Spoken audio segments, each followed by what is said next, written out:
Merci de votre présence à cette conférence proposée par Odile Massot. Une petite annonce au préalable.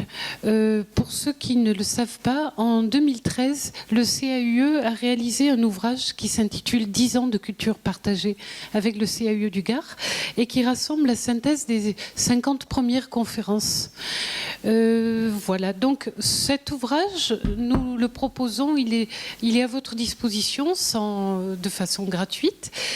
Par contre, la seule chose que nous vous demandons, c'est de bien vouloir prendre un petit signet à l'entrée et de venir le chercher au bureau. Mais voilà, c'est une compilation assez intéressante et comme nous en avons encore de nombreux exemplaires, nous vous le rappelons. Donc vous venez le chercher au CAUE, juste à côté, 11 place du 8 mai. Alors, cette soirée vous est proposée par le Conseil d'architecture, d'urbanisme et de l'environnement, en partenariat avec le Conseil général qui met à notre disposition cet auditorium. Et nous l'en remercions, ainsi que toute l'assistance technique dont nous avons besoin. Mais ce soir, exceptionnellement, nous organisons également cette soirée en partenariat avec l'espace Info-Énergie du CAUE, l'EIE. Donc au sein du CAUE, nous avons une équipe de 4 personnes à la disposition de tous les publics pour vous conseiller au mieux dans vos dépenses d'énergie. Et le responsable est Jérôme Loral, à qui je passe immédiatement le micro parce que le IO nous a apporté son soutien financier et sa présence pour cette soirée. Merci Anne-Marie pour l'introduction. Donc juste pour rappeler ce que c'est un espace info-énergie, c'est de l'information et du conseil gratuit sur tout ce qui touche à l'habitat, aux matériaux, aux équipements qui consomment de l'énergie, aux aides financières pour faire les travaux aussi. Régulièrement dans ce cadre-là, on a des questions qui touchent à la qualité d'air, à la toxicité de certains matériaux. Donc c'est vrai, quand on a discuté de ça avec Anne-Marie pour le cycle de conférences actuel, il nous a semblé important d'aborder cette question-là. Donc j'espère qu'on aura beaucoup d'éléments, pas trop d'inquiétude, j'espère, sur les questions qui seront abordées, même s'il y en a effectivement. Dans tous les cas, c'est important d'aller sur ces sujets-là qui posent beaucoup de questions et sur lesquels on a parfois beaucoup de mal à trouver des réponses. Et cet après-midi encore, j'étais dans une réunion, on parle beaucoup de groupes de travail sur la qualité des matériaux, leur mise en œuvre, leur association, sur la performance énergétique, etc. Donc tous ces sujets-là sont absolument importants. C'est pas moi qui vous dirai le contraire. Mais souvent on oublie la santé et de ceux qui mettent en œuvre et de ceux qui utilisent les bâtiments. Donc voilà, c'est pour ça qu'on a souhaité inviter Odile Massot ce soir pour vous en dire plus. Et moi par contre je n'en dis pas plus et je passe la parole. Et en tout cas merci pour votre présence ce soir. Merci. Bonsoir à tous. Donc j'ai le plaisir de vous parler de l'habitat et de la santé et d'essayer de faire un état des lieux. Alors c'est vrai que c'est un environnement très complexe, l'habitat. Donc il y aura sûrement beaucoup de questions, j'espère qu'il y en aura beaucoup. Parce que ça soulève des problèmes de santé évidents. J'étais encore en expertise hier, donc c'est vrai que ce n'est pas anodin de vivre dans des espaces clos à l'heure actuelle. Alors pour vous me présenter un petit peu, voilà, alors qui suis-je? Il y a des jours où je me pose aussi la question, donc je me suis dit c'est peut-être le moment de se réintégrer. Donc je suis effectivement universitaire, donc je suis biochimiste de formation. J'ai été professeur associé à l'université d'Angers, responsable du risque du master RISEB, risque en santé et en environnement bâti, donc qui reprenait un petit peu toutes les problématiques que je vais essayer d'ébaucher ce soir. J'ai surtout un passé de chercheur, donc je vais vous faire part aussi de mes interrogations, puisque l'intérêt dans une société, c'est d'informer tout le monde et que tout le monde essaie d'avoir ses propres interrogations et dans une démocratie, que chacun arrive à avoir des réponses. Et j'ai fondé en 2008 le cabinet 7, Santé Environnement pour tous, qui fait qu'aujourd'hui je suis là, dans ce cadre-là, pour faire de la formation et formation tout public, aussi bien dans les salons habitat que dans les écoles, ou bien dans les écoles d'architecture ou des écoles tout venant, et tout public. Donc l'idée, c'est, si je suis là aujourd'hui, c'est que j'ai eu un parcours de chercheur, de professeur, mais toujours dans l'esprit d'humanité, et qu'en fait, je voulais vous faire partager aujourd'hui mes doutes et mes petite connaissance. Voilà. Donc, l'évolution de l'homme et de l'habitat, c'est vrai qu'aujourd'hui, on se pose des questions de la santé de l'habitat. À l'époque où on vivait encore dans des cahutes, on n'avait pas de problème de renouvellement d'air. L'habitat est avant tout pour protéger l'homme, l'abriter des contraintes extérieures. Puis, dans l'évolution, on se retrouve de plus en plus dans des espaces clos. Et bien sûr, dans nos pays industrialisés, c'est à la mode maintenant de dire que nous passons 90% de notre temps dans les environnements intérieurs, que ce soit le métro, le tram, suivant les villes, hein, ou ne serait-ce que l'habitat et les bureaux, de même à la campagne avec le télétravail. Donc de plus en plus, nous avons l'habitude de vivre dans des espaces clos qui, effectivement, peuvent être quelquefois confinés et entraîner des problèmes de santé. Alors, là, je provoque un petit peu, est-ce que la non-qualité du bâti effectivement nourrit le médecin, hein, puisqu'en fait, effectivement, dès qu'on a des problèmes de santé, on va voir le médecin, et que maintenant, il n'y a plus de visite de médecin à domicile. Donc, on a créé les postes de conseiller médical en environnement intérieur. Il y en a un peu dans toutes les régions de France. Ce sont des gens qui vont sur prescription médicale visiter chez vous les patients allergiques notamment, et qui font un bilan bâtiment qu'ils rapportent au médecin pour voir si effectivement à l'intérieur de l'habitat il y a une problématique qui peut expliquer les symptômes des patients. Donc les maladies environnementales sont connues, les intoxications, le monoxyde de carbone. Alors selon les chiffres, en France, on est entre 100 et 300 morts par an, donc c'est quand même pas anodin. Donc là, ce sont des défauts d'appareils de combustion. Entre autres, que ce soit des chaudières ou simplement des poêles d'appoint, hein, puisque avec les dérives énergétiques et le confinement des gens et la cherté de l'énergie, les gens utilisent de plus en plus des poêles d'appoint style poêle à pétrole pour se chauffer et à plus bas prix. Et les appareils, et à ce moment-là, on se retrouve avec des intoxications. L'allergie, on y reviendra un petit peu, les maladies infectieuses légionnelles et grippe. Bon, les légionnelles, il faut quand même savoir qu'en Europe, en France, on est les moins performants, puisqu'on a 2,5 fois plus, donc c'est épidémiologique, de cas de légionnelles déclarés, hein, parce que tous les cas ne sont pas déclarés et reconnus, bien que ce soit une maladie et déclaration obligatoire depuis 1987, on se retrouve avec des cas de légionnelles en France, et il faudrait peut-être revoir la réglementation en ce qui concerne notamment les tours aéro-réfrigérés et leur contrôle, puisqu'on constate, alors on a une baisse, hein, on était en 2004 à 1900 morts par an, en 2012 on est à 1298, vous voyez le recensement est précis, dû à des cas de légionnelle, mais c'est quand même une problématique aussi, donc l'eau, hein, la légionnelle est une bactérie qui se met dans l'eau, et quand on respire des émulsions d'eau contenant de la légionnelle, on peut attraper une légionellose. Voilà. Le cancer, l'amiante, le radon, on y reviendra.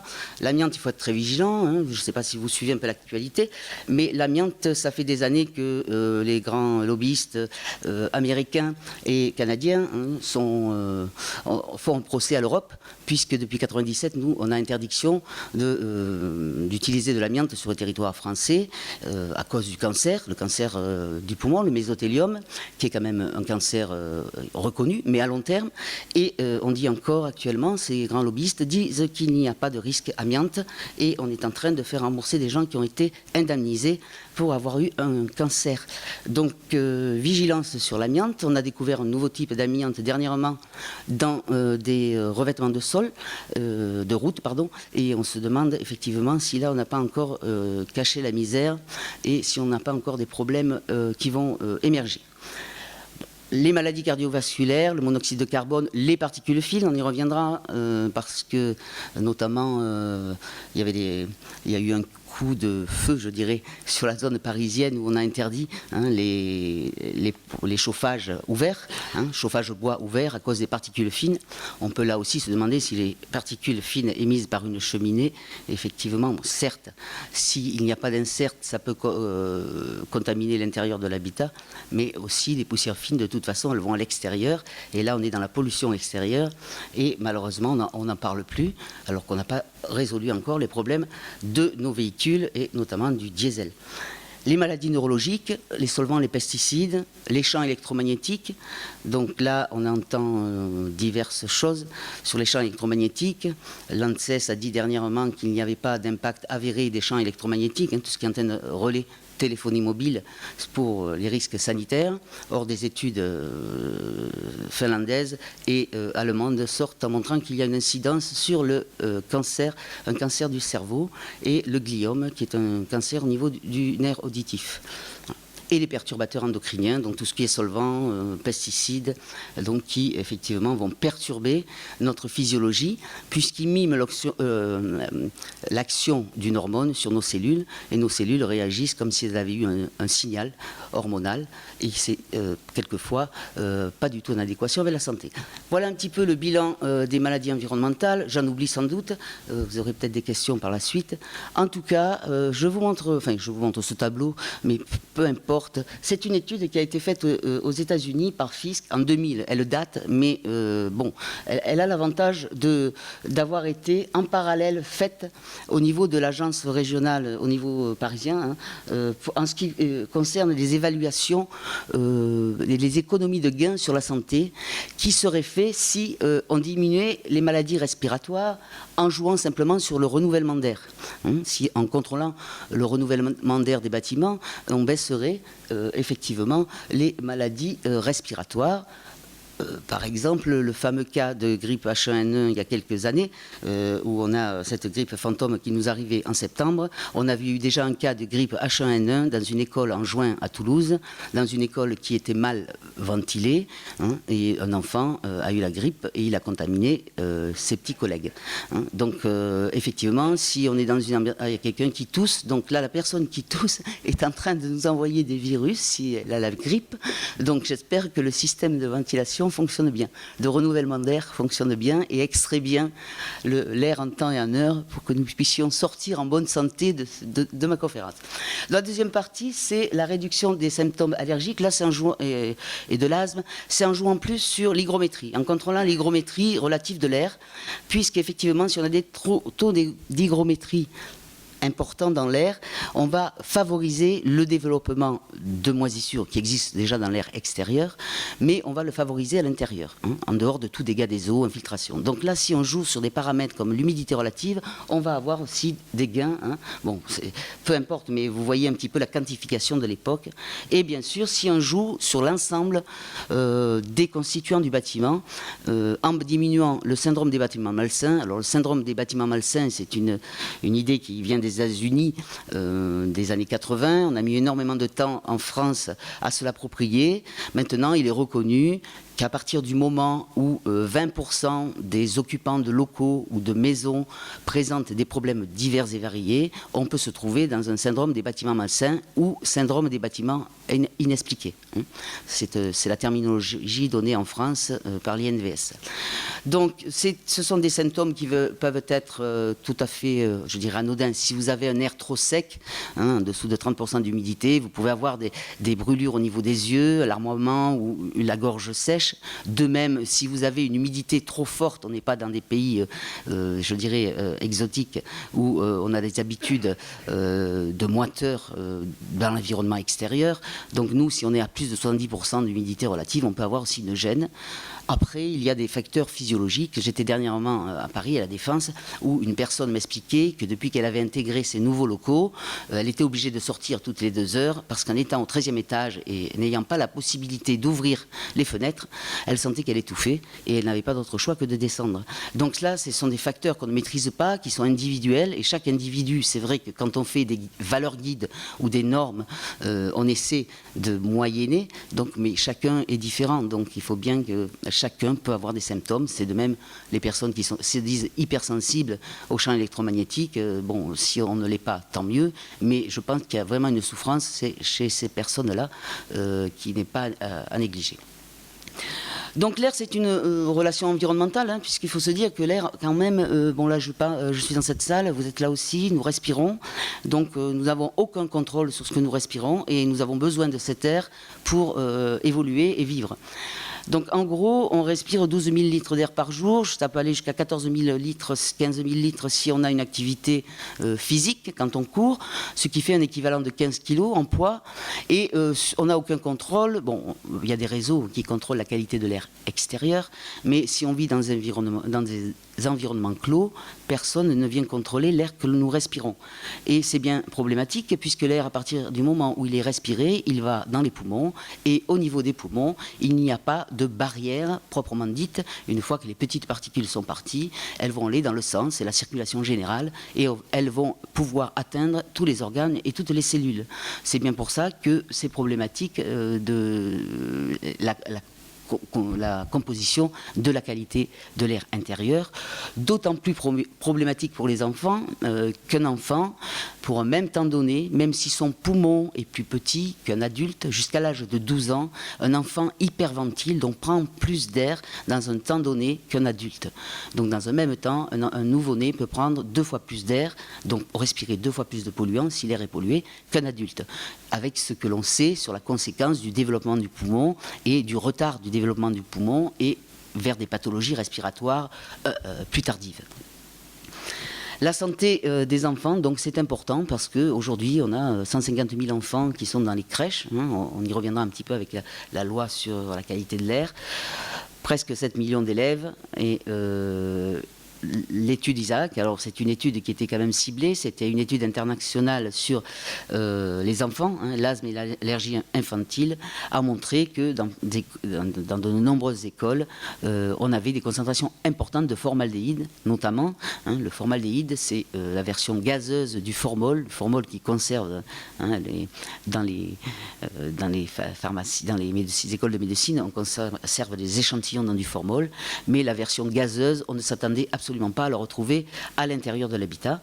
Et en plus, quand l'Observatoire de la qualité de l'air intérieur, donc OQAI, hein, j'emploierai souvent ce sigle, a montré par ses études qu'aucune des écoles qui avaient été visitées ne respectait au moins les 15 mètres cubes par heure et par personne, qui sont les débits de ventilation à respecter pour les enfants en bas âge dans les crèches. Voilà. Donc là, c'est le schéma classique hein, donc, de la respiration.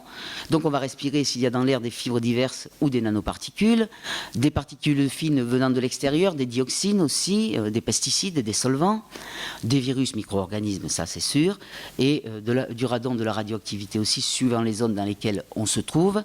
Et donc on va faire un peu le tour de tout cela dans l'habitat pour voir un petit peu comment cela impacte la santé des individus. Le constat sanitaire actuel, bon, je vous ai parlé du syndrome des bâtiments malsains, on en a de plus en plus en France. Ce que je disais en aparté tout à l'heure, il y a un syndrome des bâtiments malsains au Conseil général de Nantes, hein, qui m'ont appelé hier, voilà, un bâtiment neuf, et ça fait 1 an où des personnes ont été, le service a été évacué parce qu'il n'arrive pas à trouver la cause, donc c'est effectivement, chaque personne malade, il y a à peu près 75% des personnes qui ont eu des troubles divers et variés et des arrêts maladie, donc qui a fait que pour l'instant, ils ont fermé l'étage dans lequel ce personnel travaillait. L'asthme et l'allergie, c'est un problème aujourd'hui en Europe. 15% des enfants sont allergiques ou asthmatiques. Donc pour les générations futures, c'est vrai que c'est problématique puisqu'aujourd'hui, on a quand même, bon, on a divers stades d'asthme, mais on a quand même des asthmes de type 4, des asthmes sévères, et on peut mourir d'une crise d'asthme. Donc c'est quand même problématique. Et la sensibilité chimique multiple qui n'est pas pris en compte vraiment encore en France, mais qui dans les pays, bon aux États-Unis bien sûr, mais dans les pays nordiques est vraiment pris en compte par le système équivalent médical quand il y en a un. Ce sont des symptômes, ce n'est pas de l'asthme, pas de l'allergie, c'est une intolérance à un produit chimique et à ses dérivés éventuellement. Donc on a eu un cas dernièrement sur Marseille par exemple, c'est une jeune fille qui a repeint sa chambre avec des peintures métallisées peinture faite pour voiture, certes, qui a dormi le soir et les parents ont été au bout de 2 mois obligés d'évacuer la maison parce que d'abord la fille ne pouvait plus vivre, faisait des allées à répétition aux urgences, hein, puisqu'elle ne pouvait plus respirer. Donc ça, c'est bon, ce sont des dérives, mais on peut effectivement, à force de vivre dans des endroits avec des odeurs, hein, des composés organiques volatiles, on peut se sensibiliser et par la suite déclencher ce système de sensibilité chimique multiple auquel on ne sait que peu répondre. Hein, voilà.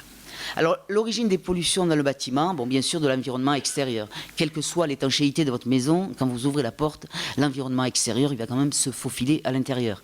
Donc, si vous êtes dans des zones où il y a eu des sols pollués, normalement, on ne s'attendrait pas à ce qu'il y en ait, où il y a une réglementation pour construire sur des zones. Mais, par exemple, il y a quelques années, sur Marseille, on s'est retrouvé avec une crèche qui avait été construite sur une ancienne usine Kodak, avec apparemment des solvants dans le sol. Et, bon, les solvants, c'était le risque de leucémie pour les enfants. Donc cette école a été détruite.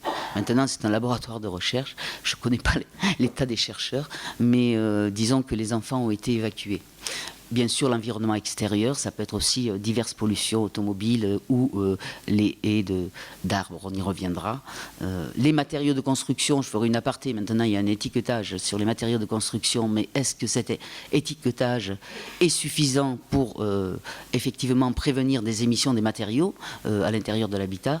On y reviendra, puisque les matériaux, la problématique matériaux, c'est aussi les émissions de fibres et de particules, autres que les émissions de COV, la radioactivité, puisque maintenant on a réautorisé donc l'utilisation de déchets radioactifs pour les retraités dans certains matériaux de construction. C'est tout récent, alors qu'en 2002 on s'était battu, les associations s'étaient battues pour interdire ce genre de pratique. Maintenant c'est autorisé et on verra aussi que les matériaux, en fonction de leur résistance à l'humidité, d'abord ils vont se dégrader d'une substance A, on peut en avoir une B, une C, une D et ne pas savoir du tout ce que l'on respire suite à une dégradation de ces matériaux. Et surtout, le problème des matériaux, de l'humidité, ça va être les moisissures qui, on le sait, depuis cette enquête aussi Isaac, à l'époque on n'en parlait pas, je suis venu il y a quelques années sur Nîmes où effectivement je disais bon, les moisissures ne sont pas prises en compte vraiment comme problème sanitaire, mais on s'aperçoit que quand il y a dans un environnement des enfants qui ont déjà des problèmes respiratoires, la présence de moisissures peut augmenter jusqu'à 3 fois la fréquence des crises d'asthme. Donc là, le comportement des matériaux vis-à-vis de l'humidité, c'est important puisqu'il y a dégradation. Mais dans l'habitat aussi, il y a tous les équipements et les systèmes de renouvellement d'air, hein, que ce soit des systèmes simples ou un peu complexes, on y reviendra, qui, s'y sont mal gérés. Alors je vous le montre, je suis très fier de cette photo parce que c'est du vécu, c'est une photo personnelle. Hein. J'ai amené quelqu'un aux urgences il y a quelques années, dans le Gard, je ne dirais pas l'hôpital, mais vous savez que les urgences, maintenant, on attend 3 heures avant d'être traité. Et donc on était dans la salle d'attente et voilà comment étaient gérées les entrées d'air dans la salle d'attente de ces urgences où effectivement il y avait il y avait des accidentés, mais aussi il y avait des gens qui toussaient beaucoup et on se demandait quand même ce qui toussait. Hein. Donc voilà, c'est pratique. Bon, ça c'est peu importe, mais c'est dans un musée. Donc là, c'est à Aix-en-Provence. Donc dans les toilettes, vous me direz, on passe pas notre vie dans les toilettes, mais le fait qu'il y ait cet encrassement au niveau des sorties d'air, ça peut faire un développement aussi de moisissures et autres germes qui peuvent être par la suite respirés. Voilà. Et les occupants, bien sûr, on voit que, bon, ça c'est l'habitat privé, mais bon, on peut générer nous-mêmes nos propres problèmes. Dernièrement, j'étais dans un local sur Paris où les agents, j'avais fait une conférence et les agents me disaient, je comprends pas, parce que chaque fois que je viens travailler, une dame notamment, chaque fois que je viens travailler, j'ai des problèmes allergiques, chez moi je n'ai rien.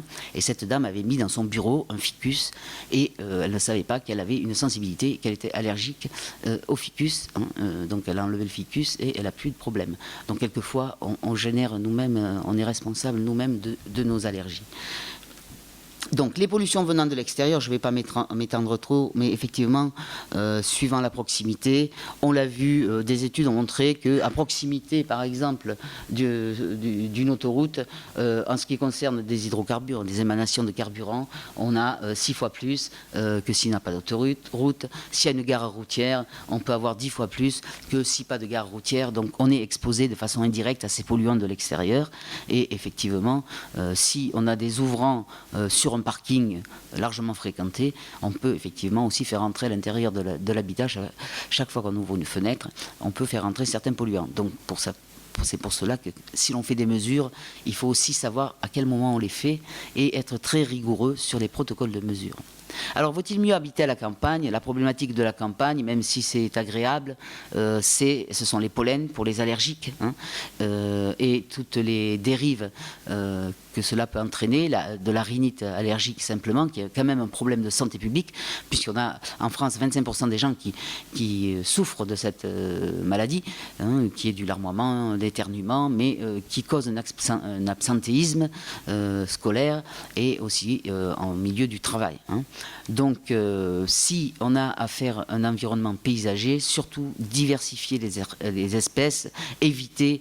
Bon, après, c'est vrai que c'est culturellement, on a des zones où on a tendance à implanter plus ou moins telle ou telle espèce, mais c'est vrai que de varier, ça fait revenir aussi la biodiversité, des insectes nouveaux, des oiseaux nouveaux, et ça améliore l'environnement.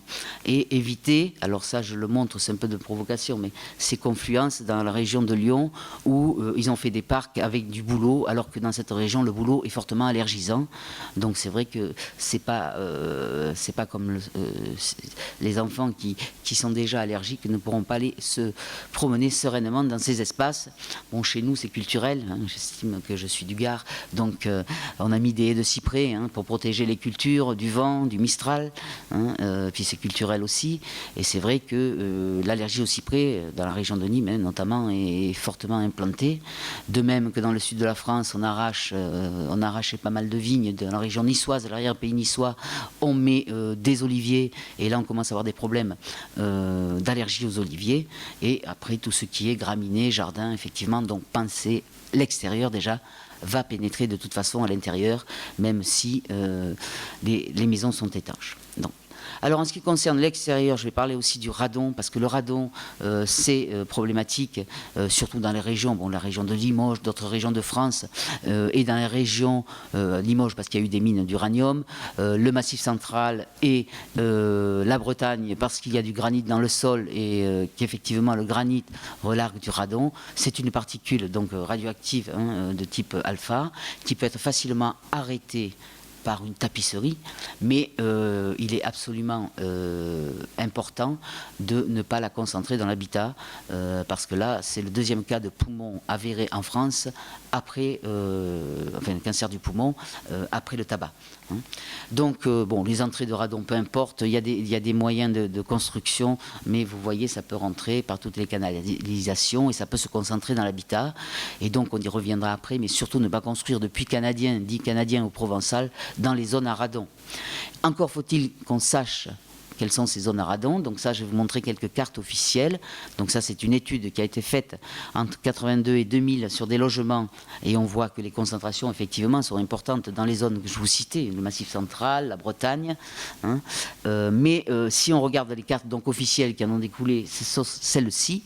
Or, en 2009, dans la région d'Angers, qui est un pays de la Loire, vous voyez sur cette carte qui n'est pas du tout référencée sur la carte officielle, on s'est retrouvé avec des écoles il y avait plus de 10% des établissements de santé qui avaient des forts taux de radon dans les salles de classe. Hein. Donc là, le radon, au cas par cas, il faut faire des mesures, la radioactivité aussi, dans la mesure où, sur tout le territoire, même s'il y a des zones, je dirais, géologiquement qui sont propices, puisqu'il y a du granit, il y a quand même des zones en France où des sociétés ont retraité discrètement des déchets radioactifs ce qu'ils ont appelé des stériles, parce que c'était stérile au niveau rentabilité, mais il y avait encore de l'uranium dedans. Et ces stériles sont partis en ballast dans les chemins de fer, mais sont partis aussi, il y a un stade à Guignon, hein, pour ne pas le citer, près de Lyon, où le stade émet 2000 becquerels par mètre cube d'air,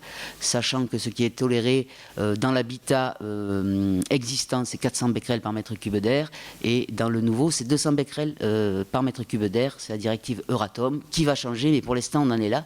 Donc vous voyez, on a construit des stades, et c'est quand même problématique. Certes, on ne passe pas sa vie sur un stade, mais quand on court, quand les enfants courent, on hyperventile, et là, on prend 2 fois plus ou 3 fois plus de radioactivité.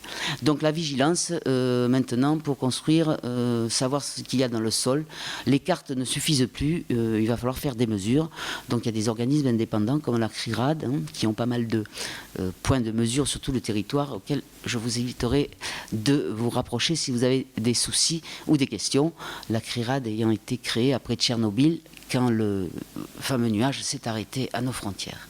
Donc c'est un organisme indépendant, mais dont les mesures sont reconnues. Voilà. Donc alors, je vais revenir à ma qualité de l'air intérieur, même si là, bon, j'ai essayé de faire rentrer l'extérieur à l'intérieur. On va voir, l'air intérieur, c'est un cocktail de tout un tas de choses. Donc, alors, ça, c'est de la combustion. Là, on se retrouve avec des produits d'entretien. Là, avec des matériaux, des polluants biologiques, bon, tout ce qui est acariens, moisissures, etc. Et qui sont dus à nos comportements et le fait que nous vivions. Hein. Les acariens ne sont dans l'habitat que parce que nous y sommes. Les acariens se nourrissent de squames humaines avant tout, et quelquefois de déjection des moisissures. Enfin, pas de déjection, pardon. Vivent en symbiose avec les moisissures, puisque les moisissures, pour se reproduire, sécrètent des enzymes à l'extérieur pour digérer les déjections d'acariens, et les acariens viennent et se nourrissent de ces enzymes. Donc, si vous avez des acariens sur les murs, c'est parce qu'il y a des moisissures. Sinon, c'est pas la peine de mettre des peintures anti-acariens sur les murs. Ils sont vraiment dans nos lits, hein, puisqu'ils aiment préférentiellement les squames humaines, ce que je vous disais. Voilà. Donc ça, ce sont les organismes, vous voyez, les partenaires de la qualité de l'air intérieur, il y en a beaucoup en France. Hein. Il y en a beaucoup, alors on ne sait plus à qui s'adresser, mais on peut quand même avoir des informations. Donc là, il y a l'INVS, l'Institut de veille sanitaire, qui émet des rapports sur lesquels vous pouvez aller sur le site, vous pouvez avoir des rapports assez intéressants. L'ANSES, hein, l'Agence nationale de santé et sécurité, les hauts conseils de santé publique, l'Observatoire de la qualité de l'air qui a déclenché un peu tout ce qui touche à la qualité de l'air intérieur, et le centre technique, les partenaires techniques qui effectivement gèrent aussi la qualité de l'air.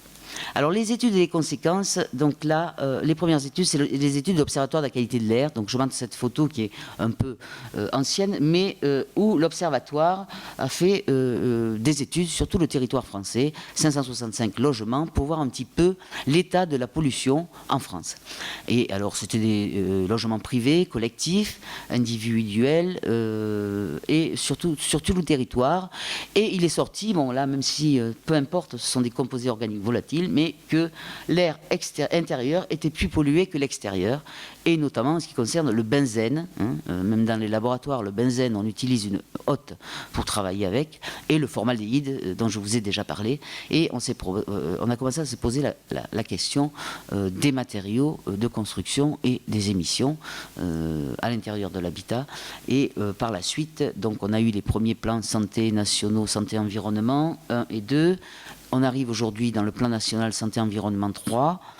Il y a eu le Grenelle de l'environnement et bon, l'agence AFSET, simplement, je vous mets les rapports si ça vous intéresse. Vous pouvez encore les prendre sur Internet pour savoir pourquoi on a fait des valeurs guides sur tel ou tel composé, quels sont les impacts sur la santé éventuels. Les COV, vous en avez entendu beaucoup parlé, hein, composés organiques volatiles, c'est de la chimie, c'est quand il y a du carbone et de l'hydrogène qu'on a un composé organique volatile, donc en fonction de son point d'ébullition, donc c'est un point caractéristique chimique, je dirais, mais en tout cas, on est entouré de produits chimiques et qui peuvent engendrer des problèmes divers et variés. Simplement, une odeur peut vous gêner, peut vous irriter. Si vous êtes hypersensible, vous risquez d'avoir des nausées, puisque tout ce qui est en fait toxicité est éliminé par le foie. Donc quand on respire, comme je vous dis, ça passe directement dans la circulation générale, et le foie, il est là pour détoxifier. Donc quand vous avez la nausée, c'est qu'effectivement, le foie fait bien son travail, mais en attendant, ce que vous avez respiré, à moins que vous ayez trop mangé la veille, mais ce que vous avez respiré a introduit un déséquilibre au niveau de votre fonctionnement hépatique. Et dans les produits de construction, on a effectivement tout un tas de produits qui utilisent des composés organiques volatiles, que ce soit dans les cols, que ce soit dans les systèmes, dans les solvants. Les solvants, ce sont des composés organiques volatiles, et vernis, peinture, etc. Donc c'est vrai que ces COV ont été largement médiatisés et qu'on est arrivé avec la loi Grenelle 1 qui en a découlé. On a demandé un étiquetage, il a été demandé un étiquetage obligatoire des produits de construction, notamment en ce qui concerne leurs émissions en COV. Donc construction, revêtement, ameublement, peinture aussi, même si tout un temps les peintures tombaient sous la réglementation 2010-2013 qui obligeait de mettre sur les pots de peinture la teneur en grammes par litre. Maintenant, sur les pots de peinture, quand vous avez un étiquetage A+, ou C, ça va de A+ à C, vous avez une indication quant à l'émission, c'est-à-dire ce que vous êtes susceptible de respirer. Donc voilà cet étiquetage. Il porte sur des produits, sur 10 produits pour l'instant, dont le formaldéhyde. La problématique de cette... Enfin, c'est pas une problématique, c'est une information. Mais quand vous avez une étiquette A, vous ne savez pas pourquoi elle est A, elle n'est pas A+. Vous ne savez pas quel est le produit le moins performant. Donc si vous avez tous vos produits en A+, c'est-à-dire qui émettent moins de 200 microgrammes pour l'acétaldéhyde, de 300 pour le toluène, mais que vous avez du formaldéhyde 60 microgrammes par mètre cube, inférieur à 60 microgrammes par mètre cube d'air, c'est le formaldéhyde qui va être handicapant, vous aurez étiquetage A. Donc d'une façon générale, de toute façon, prenez les étiquettes A+, comme ça, vous êtes sûr d'être dans les valeurs guides de l'AFSET, toutes ces études qui ont été faites par des experts pour dire, voilà, les produits ne doivent pas émettre plus de tant de microgrammes par mètre cube d'air. Alors ce décret est passé, c'est bien, on a un étiquetage, c'est obligatoire. Il n'y a pas d'interdiction de commercialiser des produits qui seraient fortement émissifs. Donc vous avez vu, enfin vous n'avez pas vu peut-être, mais l'étiquetage s'arrête à C. Donc ça veut dire que si vous êtes encore moins performant que C, de toute façon, au pire vous êtes C. Et surtout, ça peut être une autodéclaration dans la mesure où, vu la quantité de produits que l'on a actuellement sur le marché, de matériaux que l'on a sur le marché, les laboratoires indépendants ou le CSTB n'ont pas assez de chambres environnementales pour faire les mesures.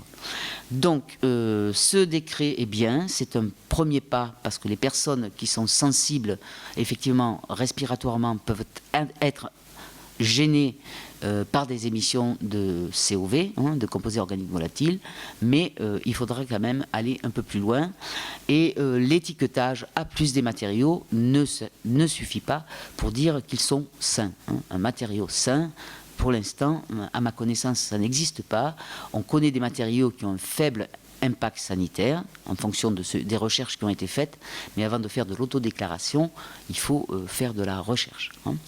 Donc, en ce qui concerne la qualité sanitaire des produits de construction, il n'y a aucune harmonisation au niveau européen, il n'y a aucune vérification, obligation avant la mise sur le marché, et l'étiquetage CE, c'est juste un étiquetage qui vise les normes, les caractéristiques au niveau de la sécurité incendie et de la résistance des matériaux. C'est pour une libre circulation en Europe, mais on n'a pas du tout d'impact sanitaire, d'information sanitaire sur les matériaux. Alors les questions générales qu'on se pose sur les matériaux, c'est une directive produits de construction que je reprends là, qui est de 89. Et si on l'avait, depuis 89, on l'avait transcrite en droit français, elle a été transcrite dans les années 2000 en équivalent, je dirais, par le CSTB pour mesurer divers paramètres. Mais cette directive notait dès 89 la problématique que pouvaient poser les matériaux de construction, notamment en émissions de COV, on est en plein dedans, et les émissions de fibres. Si on s'était posé la question dès 89, on n'aurait pas attendu 97 en France pour interdire l'amiante, puisque l'amiante c'est une fibre. Donc voilà. Les risques donc, de ces COV, de ces fibres, c'est des cancers, de l'allergie, de la sensibilité multiple chimique. Le deuxième point qui était noté par cette directive européenne, c'était le comportement des matériaux vis-à-vis de l'humidité et des micro-organismes. Donc je vous en ai parlé, ça c'est surtout en ce qui concerne la dégradation des matériaux, éventuellement aussi des émissions, mais surtout le comportement vis-à-vis des moisissures. Or les moisissures peuvent générer de l'asthme ou une sensibilité, et certaines moisissures sécrètent des toxines, donc une toxicité. Et la radioactivité aussi qui était montrée du doigt à cette époque. Donc si il y a les questions à se poser encore, malgré l'étiquetage A+ des produits, c'est est-ce que ces produits émettent dans l'air des fibres, des particules, effectivement, leur résistance vis-à-vis de l'humidité, et quel va être l'impact sanitaire sur les individus. Voilà. Alors, je fais une parenthèse là, on m'appelle Madame Nanomatériaux, mais je pense que là, il faut être extrêmement vigilant avec ce genre de produits. Alors, c'est vrai que maintenant, depuis quelque temps, je reçois des coups de fil en me disant, mais Madame, nous n'avons pas de nanomatériaux, de nanoparticules dans nos peintures, nous avons des petites particules. Donc, puisque certains ont compris que ça posait une problématique, les nanoparticules. Donc, les nanoparticules, c'est quoi? C'est simplement, il y en a dans la nature, les feux de forêt, les volcans, les voitures, les particules fines, ultra fines. On se retrouve dans le domaine des nanoparticules, les cheminées, etc. On est dans ce domaine-là. Bon, là, c'est une tique. Donc, les globules rouges, le cheveu, vous voyez, c'est effectivement des particules qui ont dans l'espace une dimension inférieure au micron, et qui peuvent aller donc plus spécifiquement dans les bronches et dans la circulation générale. La problématique, c'est que on a entendu parler, bien sûr, des nanomatériaux, donc tout ce qui est électronique. Depuis longtemps, on utilise ces procédés-là. Par contre, je vous donnerai un site, vous pouvez aller voir, il y en a énormément dans les cosmétiques, et notamment dans toutes les grandes marques, des nanoparticules dioxyde de titane, qui est quand même problématique, puisque l'OMS l'a classé cancérogène 2B, potentiel. Ça veut dire qu'on n'a pas suffisamment de recul encore, ni chez l'homme ni chez l'animal, mais qu'on a des suspicions de cancer. Il y en a dans l'alimentation. Ça, j'ai découvert avec beaucoup d'émotion que mon chocolat n'allait plus blanchir parce que il y avait des nanoparticules, que le ketchup aussi n'allait plus s'oxyder parce qu'il y a des nanoparticules. Mais par contre, on ne me dit pas ce que ça va faire sur ma santé. Il y en a dans l'optique, tout ce qui est vert. Il y en a aussi, alors là, c'est là où, encore l'alimentation, c'est pas que ça me pose moins un problème l'alimentation, mais par rapport, par exemple, à la respiration, ce que je vous disais tout à l'heure, l'air, je le respire, là, je n'ai aucun contrôle dessus. A priori, l'alimentation est à peu près contrôlée. On a au moins un étiquetage, même si on n'a pas tout, on peut avoir des informations. Mais là, la problématique qui nous arrive, c'est, en plus, l'alimentation, on a une barrière intestinale qui est encore une défense immunitaire. Et quand on a une allergie, c'est une fois que tout a été digéré, en sortie de l'estomac, que là se passe l'allergie alimentaire. Là, moi, quand on me dit il y a des nanoparticules d'argent dans tout ce qui est matériaux ou produits textiles anti-transpirants, ce sont des nanoparticules d'argent. Alors là, moi, première question, c'est mon côté chercheur, c'est, il y a des nanoparticules d'argent, ok, je vais laver mon linge, à un moment donné, elles vont bien partir. Problème, elles vont partir où? Dans la circulation générale, dans les eaux. Or, les retraitements d'eau se font aussi, les stations d'épuration utilisent aussi des bactéries. Or, les nanoparticules d'argent sont des bactéricides, donc elles sont là pour tuer les bactéries. Donc peut-être elles vont tuer les bactéries qui servent à épurer l'eau. Admettons qu'elles ne les tuent pas. Je vais boire cette eau. ces nanoparticules, je vais les ingérer, elles vont aller au niveau de mon intestin, ou ma flore intestinale, c'est quand même une défense immunitaire aussi. Est-ce qu'elles ne vont pas détruire ma défense immunitaire? Alors là, je dis, c'est une question, je n'accuse rien, mais je dis, on est en train de faire aujourd'hui, avec les nanomatériaux, on soulève déjà des questions, alors qu'on sait que, il va y avoir des avancées en médecine, certes, comme il y a eu avec les OGM, mais on n'a toujours pas les réponses aujourd'hui sur les OGM, sur l'impact sur la santé par ingestion, et là on est en train de faire ce genre de choses, et ce qui m'a fait un peu bondir, c'est que pour revenir à l'habitat, puisque au départ quand je cherchais les nanoparticules, c'était dans l'habitat, on en met dans des joints de carrelage, mais on a aussi proposé en milieu hospitalier, sur des interrupteurs pour ne pas contaminer effectivement les bactéries, des nanoparticules d'argent avec une durée de vie de 10 ans, donc ce qui veut dire qu'au bout de 10 ans elles ne seront plus là et que les gens les auront respirées. Donc là j'ai quand même des interrogations. Je n'ai pas de solution, mais effectivement, ça peut poser question. Ces nanoparticules, est-ce qu'elles vont partir? Comment elles vont se comporter au niveau des matériaux aussi, bon, là, on a les particules de carbone. Alors, l'information, c'est vrai qu'en nanomédecine, on voit déjà, l'hôpital d'Angers, notamment, a découvert, enfin, c'est encore à l'étude, mais propose un système pour prémunir du cancer de la peau, à base de nanoparticules. Ils ont mis au point un système qui, effectivement, éradiquerait les cellules cancéreuses uniquement en les ciblant. De même, on peut imaginer, puis on voit dans la littérature scientifique, en laboratoire, que des expertises sont faites et que on peut cibler un virus. On peut imaginer qu'on ciblera un jour le virus du sida, le VIH, et qu'on arrivera vraiment à le détruire. Mais par contre, on en met partout, dans des surfaces, dans le bâtiment, dans les surfaces auto-nettoyantes, dans les ciments, dans les vitres, tout ce qui est biocide. Et là, on va être entouré. Et comment va-t-on le respirer? Donc c'est un petit peu la problématique actuelle, semble-t-il, des nanoparticules, dans la mesure où, comme je vous le dis, ça passe dans la circulation générale, et comme ce sont des nanoparticules, on a donné à ces nanoparticules des propriétés particulières. Alors si j'avais là un lingot d'or, il n'aurait aucun effet sur moi, enfin, ou presque, je dirais, si ce n'est que dans mes rêves, mais les nanoparticules d'or sont des catalyseurs enzymatiques. C'est-à-dire que si on les met en présence d'enzymes, certains cas vont augmenter les enzymes. Ce qui, entre parenthèses, pourrait expliquer l'homéopathie décriée par ailleurs. On est dans le même domaine quelque part. Donc là, les premières études qui ont été faites sur ces nanoparticules, c'est problématique parce qu'il y a des études qui sont sorties d'hôpital Bichat sur le dioxyde de titane, qui est partout, comme je vous le dis, dans tous les cosmétiques on en a, et où on a montré que, contrairement à ce qu'on pouvait penser, chez certaines rats, les dioxydes de titane ne partaient pas dans la circulation générale, mais restait au niveau du larynx. Une autre étude a été faite à Grenoble sur, c'était pas des rats, c'était du hamster, je crois, enfin un autre rongeur, montrant que ces dioxydes de titane traversaient la barrière encéphalique, alors que le cerveau, chez nous, il doit être intouchable. Donc c'est quand même problématique parce qu'on ne sait absolument pas ce qui va se passer avec ces nanoparticules. Si ce n'est qu'en prévention, voilà comment on doit travailler quand on travaille avec des nanoparticules. Or, pour connaître des gens qui ont travaillé sur les cartes à puce, donc avec les nanomatériaux depuis très longtemps, ils n'ont jamais pu travailler comme ça, vous imaginez. Et la problématique, c'est que se passe-t-il, par exemple, sur un chantier? Si on met des nanoparticules pour rendre hydrofuge, par exemple, du bois, ok, en milieu industriel, il y a la médecine du travail, où il y a obligation, depuis décembre 2013, d'indiquer aux médecins du travail qu'on est en contact avec des nanoparticules. Donc là, on va être pris en charge, ou au moins contrôlé par la médecine du travail.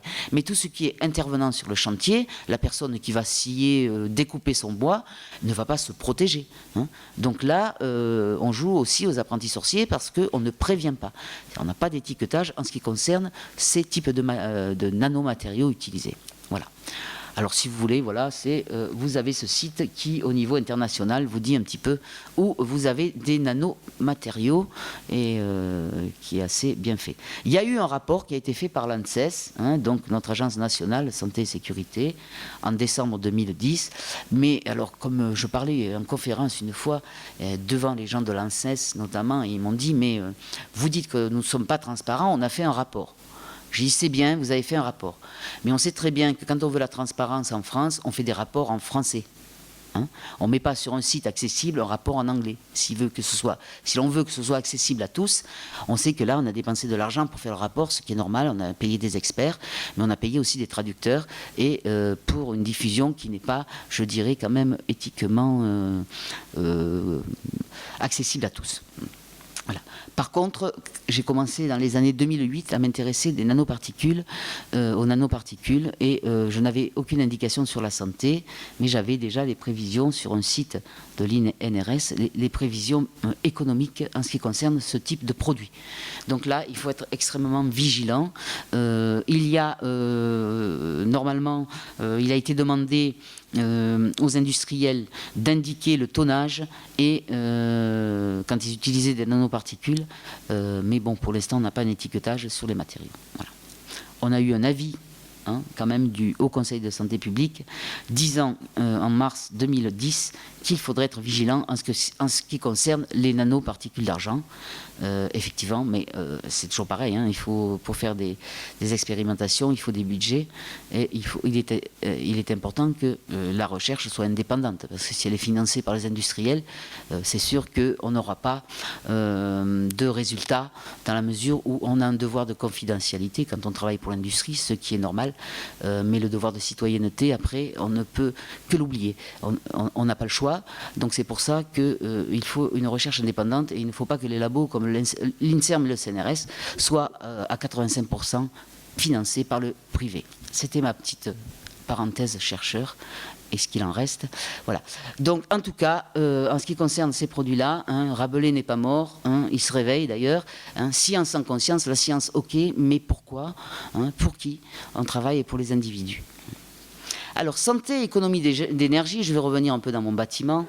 On a observé que le bâtiment, donc, ça ce sont les consommer de l'énergie, était responsable de gaz à effet de serre, comme le CO2. Donc, effectivement, les réglementations thermiques qui touchent au bâtiment ont été contraignantes en disant maintenant on va faire des bâtiments, on va isoler et on va faire des bâtiments étanches pour moins consommer de l'énergie. Les déperditions énergétiques, bon, ça c'est le schéma classique. Donc on fait des bâtiments étanches et on va se retrouver, si on ne fait pas attention, à des problématiques que l'on a eu déjà à gérer. Là par exemple, bon, les économies au niveau du bâtiment, je reviendrai sur l'air, mais par exemple les économies de chauffage, effectivement, bon, on s'aperçoit maintenant qu'on a favorisé le bois et que le bois émet des particules fines et qu'on peut avoir des intoxications au monoxyde de carbone si les combustions sont mal gérées. Donc il faut absolument une réglementation sur les chaudières, un contrôle régulier, etc. L'eau chaude sanitaire, on a eu le problème avec l'eau chaude sanitaire solaire, délégionnelle à un moment donné, parce qu'il n'y avait pas une uniformité de la température dans les ballons. Bon, maintenant on a pallié au problème des légionnelles dans les ballons, puisqu'on a rajouté des résistances, on peut faire des montées en température et on peut éradiquer les légionnelles, puisqu'à partir de 60 degrés, en 2 minutes, elles meurent. L'éclairage, il y a eu les ampoules à basse consommation, on s'est posé la question, qui dans leur culot avaient des champs électromagnétiques et surtout avaient du mercure. Et c'est vrai qu'on ne pensait pas forcément, et on le voit encore dans les décharges, on a encore des ampoules basse consommation qui sont jetées simplement à la poubelle et non pas recyclées, alors qu'il y a du mercure à l'intérieur. L'isolation, l'étanchéité, donc là, on va y revenir, c'est l'humidité, l'augmentation des problèmes sanitaires si on n'est pas vigilant sur le renouvellement d'air. Donc les premiers chocs pétroliers, les années 70, la maison ou le bâtiment, ok, on a calfeutré au lieu d'isoler. Résultat, on s'est retrouvé, quand une famille en moyenne de 4 personnes produit jusqu'à 75 litres d'eau par semaine, on s'est retrouvé avec des concentrations importantes et une humidité importante à l'intérieur du logement. Avec ces problèmes-là, en plus, on a eu les dérives que j'observe pratiquement tout le temps sur le terrain, c'est-à-dire on a fermé les arrivées d'air par les façades, on a calfeutré les portes, le détalonnage des portes, et on a évité les sorties par les pièces humides dans les salles de bain. Résultat, on était dans des maisons insalubres, à cause de l'humidité et l'augmentation des problèmes dus notamment aux moisissures, aux dégradations des matériaux. Et paradoxalement, ce que me disaient les agents responsables d'insalubrité, on s'est d'abord intéressé à l'insalubrité des bâtiments alors qu'on était des agents de terrain sanitaires, et on a constaté après les dérives sanitaires. Donc en Europe, l'humidité, c'est déjà un problème. 45% des bâtiments sont humides, plus de 45% des individus se plaignent de maisons humides. Et en France, bien sûr, l'Observatoire aussi a montré qu'il y avait des problèmes d'humidité dans les logements. Donc, l'humidité, apparition de polluants biologiques, les moisissures, les acariens dans le lit, mais bon, éventuellement, s'il y a des moisissures et acariens, les blattes, c'est un problème. On voit aujourd'hui apparaître l'allergie aux blattes, qu'on en avait peu en France, ou surtout en région parisienne. On le voit un peu sur toute la France, avec l'apparition des nouvelles blattes que vous avez aussi, on a aussi dans le Gard, ces blattes qui font 5 cm et qui effectivement sont très grosses par rapport à celles qu'on avait avant, et la dégradation des matériaux qui peut en suivre due à cette humidité. Alors si on regarde la dégradation des matériaux, des moisissures, je vous ai mis que les moisissures que l'on retrouve normalement dans l'habitat, qui sont assez spécifiques dans l'habitat, et leur capacité à nuire à la santé des individus. Donc elles peuvent être toxiques ou allergisantes. Donc ce n'est pas anodin, mais par contre, en ce qui concerne les matériaux, c'est tous les matériaux à partir du moment où on a un pourcentage en humidité relative localement important. Donc c'est une infiltration, un dégât des eaux, un pont thermique. Donc c'est quand même relativement gérable, je dirais. Si vous avez des moisissures, il faut trouver la source de cette importante humidité qui fait qu'à un lieu donné, la moisissure va pousser parce qu'elle a besoin de très peu. Pour pousser, la crasse, la poussière simplement peut être suffisante pour qu'elle se développe. Par contre, l'impact sanitaire n'est pas négligeable. Donc par exemple, là, c'est c'est pas des intempéries, mais là, c'est suite à un test d'étanchéité sur un bâtiment, avant l'ouverture du bâtiment. Les tests, tout ce qui est calfeutrage n'a pas été enlevé. Résultat, sur tout le chantier, ils ont dû changer toutes les plaques de plâtre qui avaient été contaminées, puisque l'air ne circulait plus. Ils n'avaient pas mis en route le système de ventilation, et on se retrouvait avec ce type de moisissure. Alors j'insiste, les moisissures, en fonction elles ont des comportements assez différents. Donc, suivant les moisissures que vous avez sur les surfaces, il faut carrément changer le matériau. On l'a bien vu à Nîmes, d'ailleurs, à l'époque où je travaillais en recherche. On avait fait, suite aux inondations qu'il y avait eu dans la région, avec une collègue de Gaston Doumergue, il y avait eu un programme de recherche où elle voyait arriver en consultation des patients qui avaient de l'asthme et qui avaient eu des inondations chez eux. Et effectivement, chez eux, les assurances avaient pris en compte le fait de remplacer les plaques de plâtre quand il y avait des plaques de plâtre qui avaient été inondées. Mais si elles avaient été inondées sur 30 cm, on remplaçait 30 cm. La problématique de la plaque de plâtre, c'est que derrière, il y a du carton. L'humidité remonte par capillarité, et le carton, c'est de la cellulose, et que les moisissures sont friandes de cellulose. Et suivant le type de moisissure qui se développe, certaines vont passer dans le plâtre, parce que le plâtre n'est pas homogène, puis il y a des bulles d'air, vont se loger là et vont attendre, mais en attendant, elles peuvent sécréter des toxines et se diffuser à l'intérieur de l'habitat. Donc, suivant le type de moisissure, et là, il y a un problème sur Marseille dans un logement où l'expert ne veut pas remplacer les plaques de plâtre, et les gens sont obligés, tant qu'il ne le fera pas, de vivre à l'hôtel, parce qu'ils ne peuvent plus vivre dans leur appartement, parce que les plaques de plâtre ont été contaminées suite à un dégât des eaux. Et c'est très dur d'expliquer l'allergie à quelqu'un qui n'est pas allergique, et c'est assez incompréhensible, mais en attendant, les coûts montent. Donc là, c'est après un test d'étanchéité, vous voyez, c'était tout l'appartement. Le matériau, alors les matériaux, vous pouvez prendre des matériaux peu émissifs. Par exemple, là, c'est une collègue de Nantes qui avait fait des revêtements donc peu émissifs, sol, rez-de-chaussée, revêtement peu émissif, ouate de cellulose.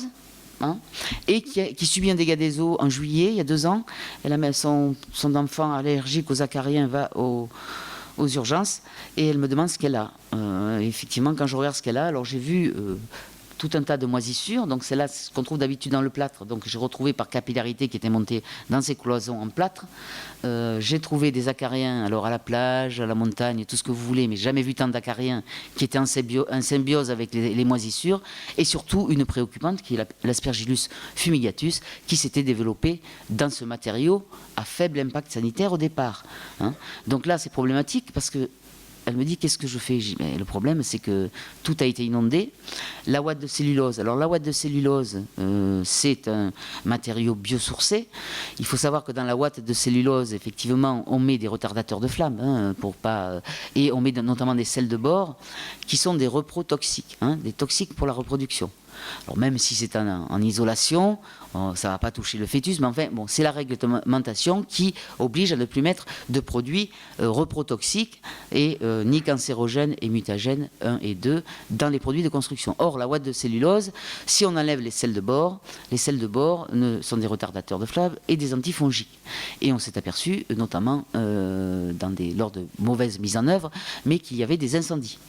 Donc, dans la ouate de cellulose, actuellement, il y a encore des sels de bore jusqu'à ce que l'on trouve à les remplacer. Hein. Mais il faut savoir que ces sels de bore sont répartis à volo dans la laine, donc dans la laine, dans la ouate de cellulose, pareil, de même que dans la paille. Et leur problématique, à partir du moment où ça prend l'eau, c'est soluble dans l'eau. Donc, si vous avez ce type d'isolant qui prend l'eau, vous n'êtes plus protégé des moisissures. Et comme c'est notamment des moisissures et d'autres comment dire, je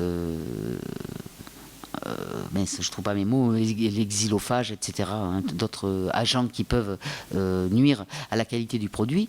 Donc à ce moment-là, vous avez les moisissures qui vont venir se développer, se nourrir, et vous n'aurez plus d'isolation. Donc là, effectivement, je pense qu'elle a mis du carrelage parce qu'elle n'avait pas trop le choix, hein, donc en ce qui concerne ce bâtiment. Donc le dégât des eaux peut être important. Alors l'air intérieur, de toute façon, les problèmes, dérives pétrolières, on n'a qu'à le feutrer. Hein. Maintenant, on essaie, avec les nouvelles réglementations, d'économiser de l'énergie. Donc, on va faire des bâtiments étanches. Donc, il faut absolument, si on fait des bâtiments étanches, que l'on règle le renouvellement d'air. Parce que sinon, on va se retrouver confiné et problème d'humidité, problème de gaz carbonique, etc. Hein, et de polluants, donc en fonction dans les maisons, il n'y a pas que les matériaux qui émettent, il y a aussi les produits d'entretien, et notamment il y a une étude qui a été faite par le CSTB sur tous les produits d'entretien dans les établissements recevant du public, pour voir un petit peu recenser des produits qui peuvent être toxiques, qui peuvent être allergisants, de façon à utiliser des produits corrects dans les produits d'entretien pour les classes. Hein. On s'est aperçu, par exemple, on avait fait une enquête sur la ville d'Angers, que le service d'entretien qui passait le soir, effectivement, fermait les fenêtres, pour raison de sécurité. Et donc les enfants rentraient le lendemain, ils étaient en présence de tous les polluants, notamment émis par les produits d'entretien. Parce que, effectivement, dans les produits d'entretien, on a des odeurs, parce qu'on estime que le propre a une odeur. Donc on met des odeurs de pain, de campagne, et on a l'impression que c'est plus propre. Donc là, par exemple, sur Angers, on avait constaté ça, que les enfants, effectivement, quand l'entretien était fait le soir, les enfants qui étaient asthmatiques pouvaient déclencher des crises d'asthme en rentrant dans la salle de classe, alors que les classes qui étaient nettoyées le matin, les gens nettoyaient effectivement, mais laissaient tout ouvert pendant qu'ils nettoyaient. Et c'était moins impactant pour les élèves qui arrivaient après. Donc il y a des études qui sont prises en charge actuellement. La ventilation, donc c'est un problème important, le renouvellement d'air, sachant que la réglementation est encore ancienne, elle est de 82, modifiée en 85 en France, et qu'elle est inversement proportionnelle à la physiologie.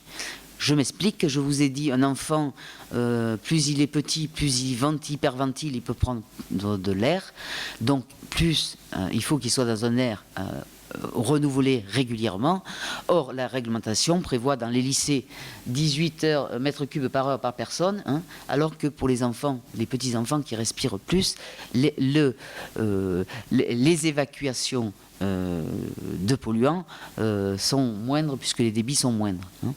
Et donc c'est important que cette ventilation, que cette réglementation évolue en fonction de la physiologie si on veut vraiment construire des bâtiments pour qu'ils soient habités, hein, correctement. Voilà.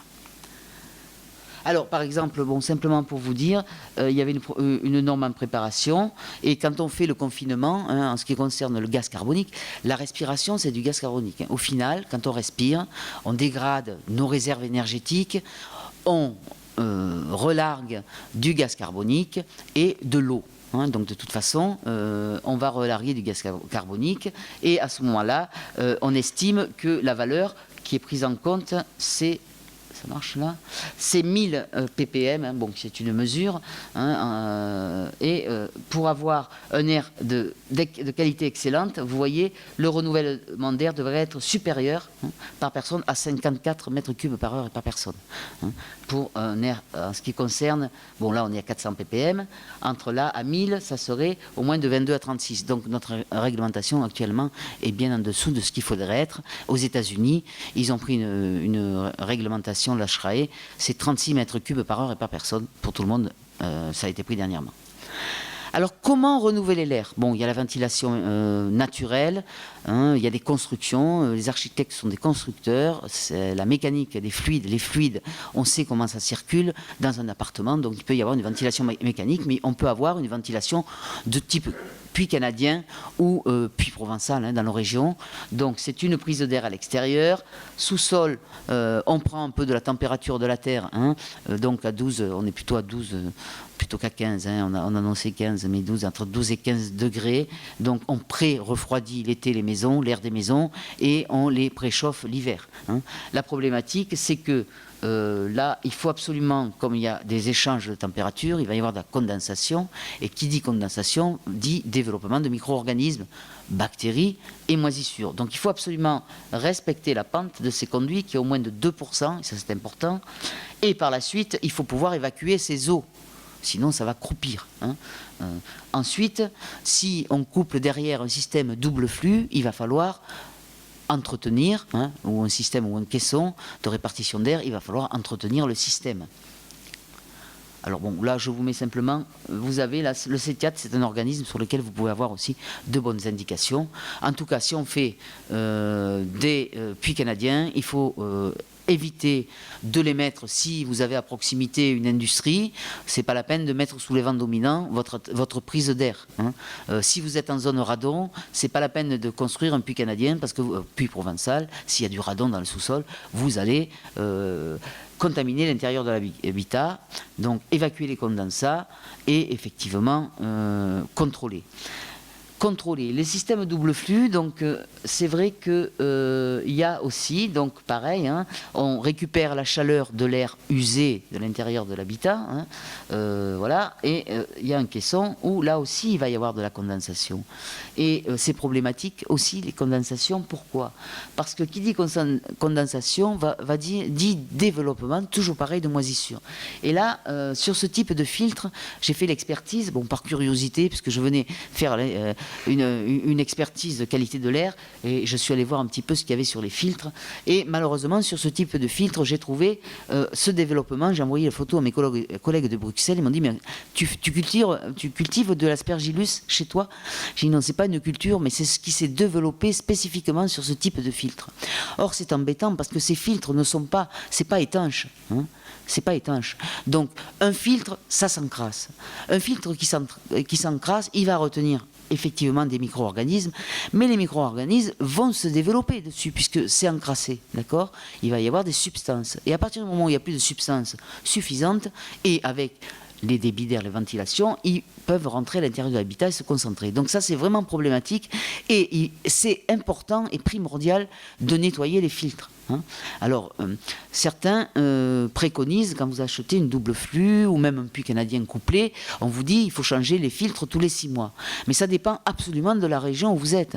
Si vous êtes en zone rurale, avec des arbres à proximité en période de pollinisation, il se peut que vos filtres soient plus vite saturés. De même, si vous êtes à proximité d'une industrie avec des gaz qui émanent et qui peuvent colmater les filtres, il faut absolument surveiller et non pas dire spécifiquement tous les 6 mois. Ça peut être tous les 2 mois ou tous les 8 mois. C'est sûr que ça a un coût, mais il vaut mieux les changer que rester avec ce type de filtre dans la mesure où ce qui pousse dessus peut passer à l'intérieur par la suite, hein. Il faut nettoyer les bouches, hein, je vous ai montré tout à l'heure, et les gaines, dans la mesure du possible. Les gaines, il faut faire attention. On a eu tout un tas de problèmes avec des gaines, des anciennes gaines, bon, que l'on met encore, hein, pour raison d'économie, qui sont en papier aluminium, hein, qui sont innettoyables. Si vous voulez nettoyer la gaine, vous la percez, hein. Donc là, il faut absolument, si on veut nettoyer les systèmes, que l'on mette des gaines lisses, parce que s'il y a des gaines qui ne sont pas lisses, dessus, il va se former des biofilms de bactéries ou de moisissures, elles vont s'accrocher, elles vont se développer, et surtout, on ne pourra pas les nettoyer avec ce type de petit appareil qui est maintenant accessible, hein. Donc ce type de gaine, c'est pas très bon, hein. Quand dans un bâtiment, vous avez une contamination de ces conduits, il faut absolument les remplacer, hein. Et quand c'est inclus dans le mur, alors il y a eu un architecte qui me disait qu'il avait fait le test. Effectivement, il ne pouvait pas remplacer, il fallait casser tout le bâtiment, c'est une ancienne construction. Donc il a mis à l'intérieur, il a fait passer des gaines, hein, lisses, souples, de diamètre inférieur, hein. Donc de toute façon, un diamètre inférieur, c'est l'effet Venturi, ça augmente le débit, donc c'est pas plus mal, mais sinon vous pouvez recontrôler le débit derrière, mais c'est important de ne pas mettre ces gaines souples dans les... Il faut absolument nettoyer, hein. Voilà le genre de filtre, et ça il faut absolument aussi les changer régulièrement. Sur les énergies renouvelables, hein, puisque là, c'est vrai que, bon, on a eu dernièrement cet appel sur Paris où il fallait plus faire de chauffage au bois sans insert. Effectivement, le bois émet des particules fines, hein, mais il ne faut pas non plus délirer. Le diesel en émet beaucoup plus, hein. Donc, si on a une chaudière bien dimensionnée, si on a un bon tirage, on peut, et un bon insert, bien sûr, on n'a pas d'émission de particules fines à l'intérieur de l'habitat. Il y a quelques années, j'avais un collègue d'un réseau qualité de l'air qui avait mesuré, il avait un mesureur de particules chez lui, et il avait une cheminée bois avec un insert, et il a voulu mesurer entre 10h du soir et 7h du matin ce qui sortait de son insert qu'il croyait a priori étanche. Et la mesure montrait qu'il avait autant de particules fines qu'un diesel avait été émise qu'une voiture diesel qui avait fait 7000 km en une nuit. Donc ce n'est pas anodin quand même, hein. Surtout si l'on a des problèmes respiratoires, si on a déjà une fragilité, hein. Voilà. Mais il y a des solutions. Voilà. Donc par exemple en Suisse, hein, ils mettent ce petit système dans les cheminées, hein. Bon, c'est breveté, Zumicron. Alors j'ai encore essayé de demander l'actualisation des prix pour vous en parler aujourd'hui, mais je ne les ai pas eu en direct hier. Ça coûtait quand même 5 000 €, hein. Mais c'est pour le chauffage bois individuel. On met ça dans le conduit de cheminée, ça filtre, ça retient les particules fines, parce qu'aussi les particules fines, je sais pas, il marche tout seul lui. Les particules fines sont aussi, on les émet, ça s'est émis à l'intérieur de l'habitat, mais aussi à l'extérieur, hein. Donc ça serait bien aussi de prévoir de ne pas les envoyer trop à l'extérieur, surtout dans les régions où il y a des inversions de température. Et par exemple dans la région de Montréal, dans l'île de Montréal, ils ont interdit le chauffage bois parce que les inversions de particules, de température font que les particules sont rabattues sur l'enceinte des maisons, et que c'est quand même un problème de santé publique, puisqu'en Europe, on a quand même 183 000 hospitalisations lors des pics de particules fines, hein, pour des problèmes cardiovasculaires, hein. Voilà. Hop. Alors, voilà un petit peu la qualité de l'air, et là je vais finir Parce que, vous voyez, l'air, c'est problématique, on respire. Donc là, il y a des avancées qui sont faites sur les matériaux, un étiquetage. Ce n'est pas suffisant, il faut continuer. Et suite à toutes ces études diverses et variées sur la qualité de l'air intérieur, il avait été décidé de surveiller avec des dates butoirs les établissements recevant du public, et notamment, il y avait à l'horizon 2014, donc fin 2014, il y avait cet arrêté qui prévoyait la surveillance dans les établissements recevant des enfants, les crèches notamment. En ce qui concerne les émissions de formaldéhyde et de benzène, qui avaient été choisies, et une surveillance aussi, donc voilà, c'était les échéances qui étaient prévues par ce décret. Donc alors c'était la panique avant le 1er janvier 2015 parce que effectivement ça a un coût. Donc il y avait des municipalités qui n'avaient pas anticipé, donc qui se trouvaient en fin d'année et en disant mais on n'a pas fait nos crèches, et il y avait une amende de 1 500 € par école. Donc c'était pas grand chose mais quand même impactant. Et là-dessus on a eu notre ministre qui a dit que ce décret était suspendu. Alors là, je veux quand même attirer votre attention sur deux choses. Peu importe la façon laconique dont ça a été fait, il était important que ce décret, en l'état, soit, me semble-t-il, alors je n'engage que moi, me soit reporté parce que ça avait un surcoût énorme.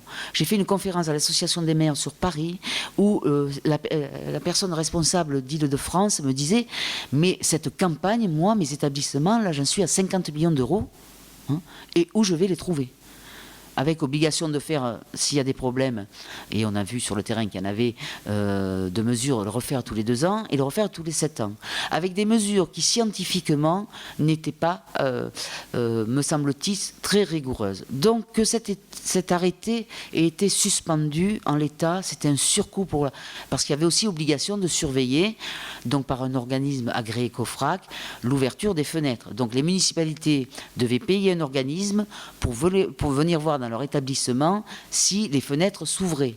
Donc il ne faut quand même pas exagérer, effectivement. Mais résultat des courses, c'est qu'aujourd'hui, la suite qui est donnée à ce décret, c'est on fait un guide que l'on va donner aux établissements pour gérer. Donc effectivement, le personnel peut venir voir si les fenêtres s'ouvrent. Jusque-là, pas de problème. Mais les mesures de polluants ne sont plus prévues. Or, il y a de nombreuses villes qui avaient quand même, sur tout le territoire, fait des mesures. On se retrouve avec des résultats aujourd'hui complètement catastrophiques dans des écoles. J'étais dernièrement en région parisienne où il y a des écoles, et ça va être montré dans un congrès, je pense, mais et l'information, il faut qu'elle circule. La norme qui était choisie pour le formaldéhyde, c'était 30 microgrammes par mètre cube d'air. Il y a des écoles qui sont à 200 microgrammes par mètre cube d'air. Et ce qui était choisi, c'est on évacue ou on fait des travaux si on prévient le préfet à partir de 100 microgrammes par mètre cube d'air de formaldéhyde. Donc aujourd'hui, sur tout le territoire français, il y a des écoles dans lesquelles on a des taux de formaldéhyde faramineux, et parce que le décret a été arrêté, rien n'est fait. Puisque une fois que les maires, on les analyse, ils disent maintenant, nous, on nous dit d'arrêter, on ne fait rien. Donc la vigilance, parce que les enfants, une fois de plus, sont fragiles. On est en train de fragiliser une population, et qu'un guide, il faudra qu'il soit bien lu, et bien lire. Déjà, c'est pas évident. Il y a des guides qui sortent toutes les 5 minutes en France. Il faut du temps pour lire. Donc là, attention. En attendant les prochains décrets, faute de mieux, les courants d'air, c'est pas plus mal si on ne va pas s'intoxiquer chez soi. Quand il y a une fuite d'air, une fuite de gaz, je veux dire, on ventile, on hyperventile. Donc simplement pour dire que s'il y a une problématique qualité de l'air intérieur aujourd'hui, quels que soient les choix techniques, quels que soient les choix énergétiques choisis, quels que soient les matériaux choisis, les polluants qu'on introduise, c'est par le renouvellement d'air correcte et bien gérée qu'on arrivera à diminuer ces taux de pollution. Et c'est l'affaire de tous, des industriels, mais aussi bien des communs des mortels et des usagers, des occupants des bâtiments, pour qu'on arrête, entre autres, de faire des économies d'énergie ou des économies de santé. On est tous dans le même bain et il faudra peut-être qu'un jour on s'en rende compte et que l'on agisse à tous les niveaux. Voilà, je vous remercie de votre attention.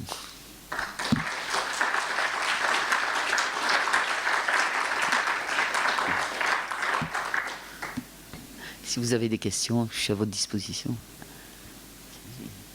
Edwige Boutet de l'espace Info Énergie du CAUE du Gard. Bonjour. Bonjour. J'avais une question sur les gaines. Oui. Donc, c'est les gaines d'extraction. Donc après, en fait, donc ça s'accumule, j'imagine, et puis ça retombe dans le logement. Il y a une norme, enfin une obligation de nettoyage, des choses comme ça, réglementairement. Alors, à ma connaissance, non. Ouais, c'est ce qui. Alors, par contre, j'ai fait. Bon, je travaille à l'école d'architecture de Rouen en réhabilitation, et c'est vraiment. Si il y a une décision d'un syndic, je me suis retrouvée dans un immeuble où il y avait donc deux types, enfin le même type de construction, le même type de personnes qui vivaient dans c'était un petit immeuble de 2 étages, des gens qui travaillaient donc dans une usine, donc c'était des gens de même, enfin qui avaient un même environnement. Géré par 2 syndics différents. Un syndic obligé régulièrement à nettoyer les bouches d'arrivée d'air, de sortie d'air, et les gaines qui avaient été, qui n'étaient pas qui étaient des gaines souples. Mais il n'y avait pas photo. En faisant la visite, il y avait la moitié, tout ce qui n'était pas géré par ce syndic, il y avait des moisissures partout. Dans toutes les pièces, parce que les gens avaient alors et aussi interdiction de boucher les arrivées d'air, avec le contrôle du syndic, qui faisait des visites surprises dans l'année. Et là, c'était impressionnant comme visite. Donc, effectivement, il n'y a pas de réglementation, mais eux avaient pris la décision de dire aux personnes déjà de nettoyer, et faisaient venir une fois par an pour nettoyer les gaines. Et juste aussi pour ajouter, parce que c'est quelque chose qui se développe de plus en plus, les clims réversibles. Vous en parlez pas. Ben, voilà. Non, mais parce qu'on peut pas tout aborder, mais qui posent aussi de nombreux problèmes qui sont pas bien entretenus. Alors, voilà, j'ai pas parlé. J'ai abordé un peu le problème légionellose, mais on peut se poser la question des clim réversibles. Alors, suivant, j'ai fait une visite hier, pour tout vous dire, où la clim réversible, bon, mes parents dans le Gard ont la même, nettoyée, et surtout le caisson est mis à l'extérieur, enfin le moteur est mis à l'extérieur et les condensats partent à l'extérieur.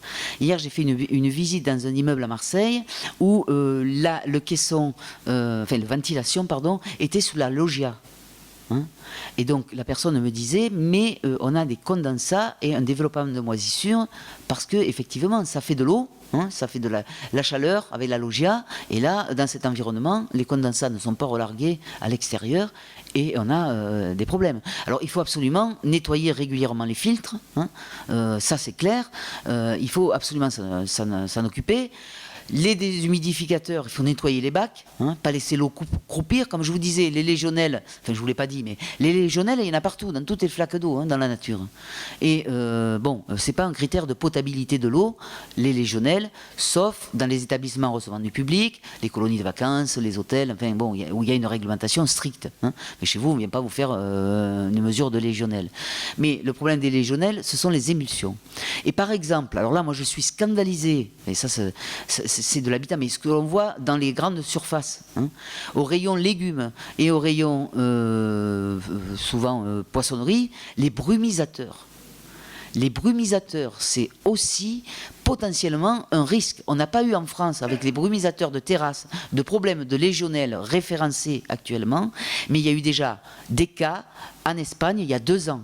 Des brumisateurs de terrasse qui avaient été mal entretenus, parce que qu'est-ce qu'on fait, que fait-on en fin de saison, quand il n'y a plus de chaleur, on enlève ces brumisateurs, on nettoie pas, l'eau croupit, et quand on remet en circulation, les bactéries, en gros une bactérie, elle se multiplie toutes les 20 minutes. Hein. Donc vous imaginez la population que vous pouvez avoir si elles ont des conditions chaleur, puisque ces brumisateurs on les met, nous sur les terrasses l'été, etc. Donc là c'est vraiment un problème. Et moi je suis pour avoir suivi 2 personnes des amis, qui se sont retrouvés, on faisait une fête et on se retrouvait aller faire des courses dans un magasin, et il y en a 2 sur 3 qui se sont retrouvés avec des problèmes respiratoires, et le seul passage, moi qui m'avait gêné, c'était au niveau justement des fruits et légumes où il y avait ces émulsions qui m'ont gêné, je suis parti. Et eux, ils ont fait les courses. Hein. Donc, ils ont eu des problèmes respiratoires. Je ne dis pas que ça venait de là, mais ça m'a fortement questionné, et il faut être extrêmement vigilant, et je pense que là aussi, si c'est mal entretenu, on risque d'avoir des problèmes. Alors, la légionellose, alors pour une fois, les femmes, on peut être contentes, ça touche avant tout les hommes. 2 fois plus et demi les hommes d'un certain âge. Mais le problème, c'est qu'aujourd'hui, la population et les enfants asthmatiques ou les enfants qui ont des problèmes respiratoires, on ne sait pas le comportement. Est-ce que l'organisme, la réponse immunitaire n'est pas dérivée aussi pour ce type de bactéries. Donc là, attention, moi j'ai quelqu'un aussi en formation qui me disait, dans les quartiers de haute sécurité de prison, qui voulait mettre des brumisateurs, je lui ai déconseillé de le faire. J'ai dit parce que ou alors tu élimines carrément ces prisonniers-là, et ça fait de la place pour les autres. Mais c'est un risque. Je dis pas le risque zéro, pour moi, avec ce type d'appareil n'existe pas. Jusqu'à ce qu'on prouve le contraire. Alors, il y a des systèmes un peu plus sophistiqués qui peuvent utiliser les ultraviolets pour tuer les bactéries, les moisissures, etc. Mais à la attention, l'ultraviolet aussi, si c'est mal géré, ça brûle et ça fait des cancers de la peau. Donc il faut être très vigilant avec tous ces systèmes. Voilà. C'était l'aparté. Alors quel type? Ça vous brasse l'air. Dans quel cadre vous voulez, pour faire un peu d'air, de fraîcheur,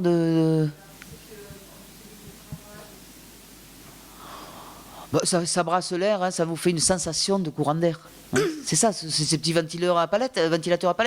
Là, il n'y a rien de particulier. C'est assez subjectif, je dirais même, parce que ça brasse de l'air chaud.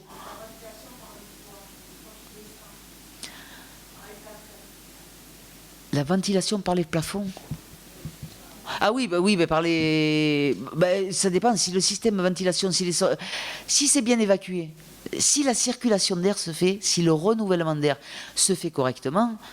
Le risque zéro n'existe pas si vous êtes à proximité de polluants, mais normalement, c'est une science, l'architecture quand même, la conception. Donc les systèmes de ventilation qui se rajoutent là-dessus, je veux dire, ça a un sens. C'est les débits qu'il faut augmenter pour avoir une meilleure respiration. Voilà.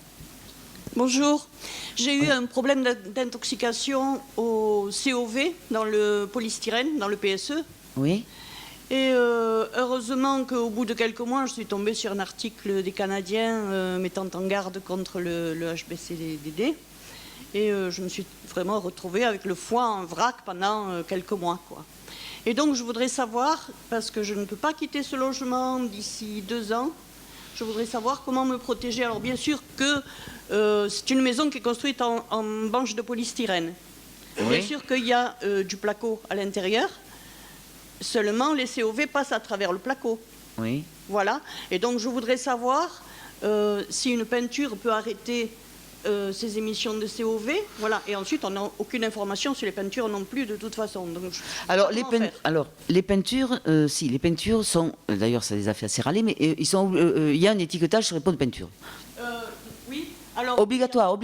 Oui. Alors, j'ai voulu passer un produit sur un parquet parce que je fais des tas d'intolérances. Oui. Donc, j'ai voulu passer un produit sur un parquet. Alors, bon, l'empaquetage était vert, environnement, nature, machin, etc. Tout le greenwashing que vous voulez. J'ai demandé la composition exacte et on m'a dit, écoutez, il y a marqué pas de toxicité. Mais je dis, mais moi, ça ne me satisfait pas parce que tout le monde va supporter un truc que moi, je ne vais pas supporter.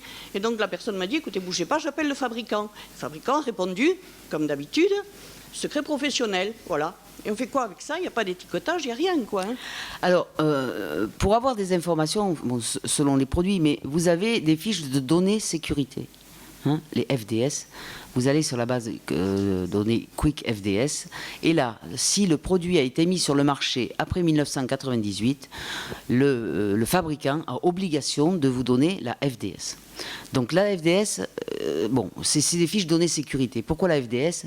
Parce que si vous n'avez pas la composition exacte du produit, sur les FDS, s'il y a des solvants, hein, s'il y a un risque incendie, ils sont obligés de le mentionner. Donc même si c'est de la chimie, c'est assez illisible, mais à partir du moment où il y a des solvants, en fin de votre FDS, vous aurez les phases de risque. Vous aurez un encart avec les phases de risque. Souvent, c'est tout ce qui est pulmonaire, c'est le R65. Le caractère irritant, c'est R40, hein, qui sont des références par rapport à la réglementation sanitaire. D'accord? Donc là, vous pouvez avoir déjà des données sur le produit. Après, sinon, ce sont les centres antipoison. Si vous avez une intolérance particulière, eux sont à même de vous dire la composition, enfin, pas vous dire la composition du produit, mais si vous avez vraiment une intolérance particulière, vous dire si ce produit peut être responsable aussi de votre intolérance. Mais c'est les seules informations que l'on a, effectivement, secret professionnel, brevet.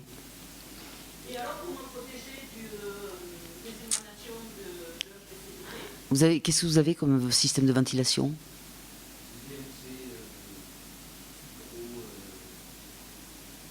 Hygro, pardon, j'ai pas entendu. Hygro réglable?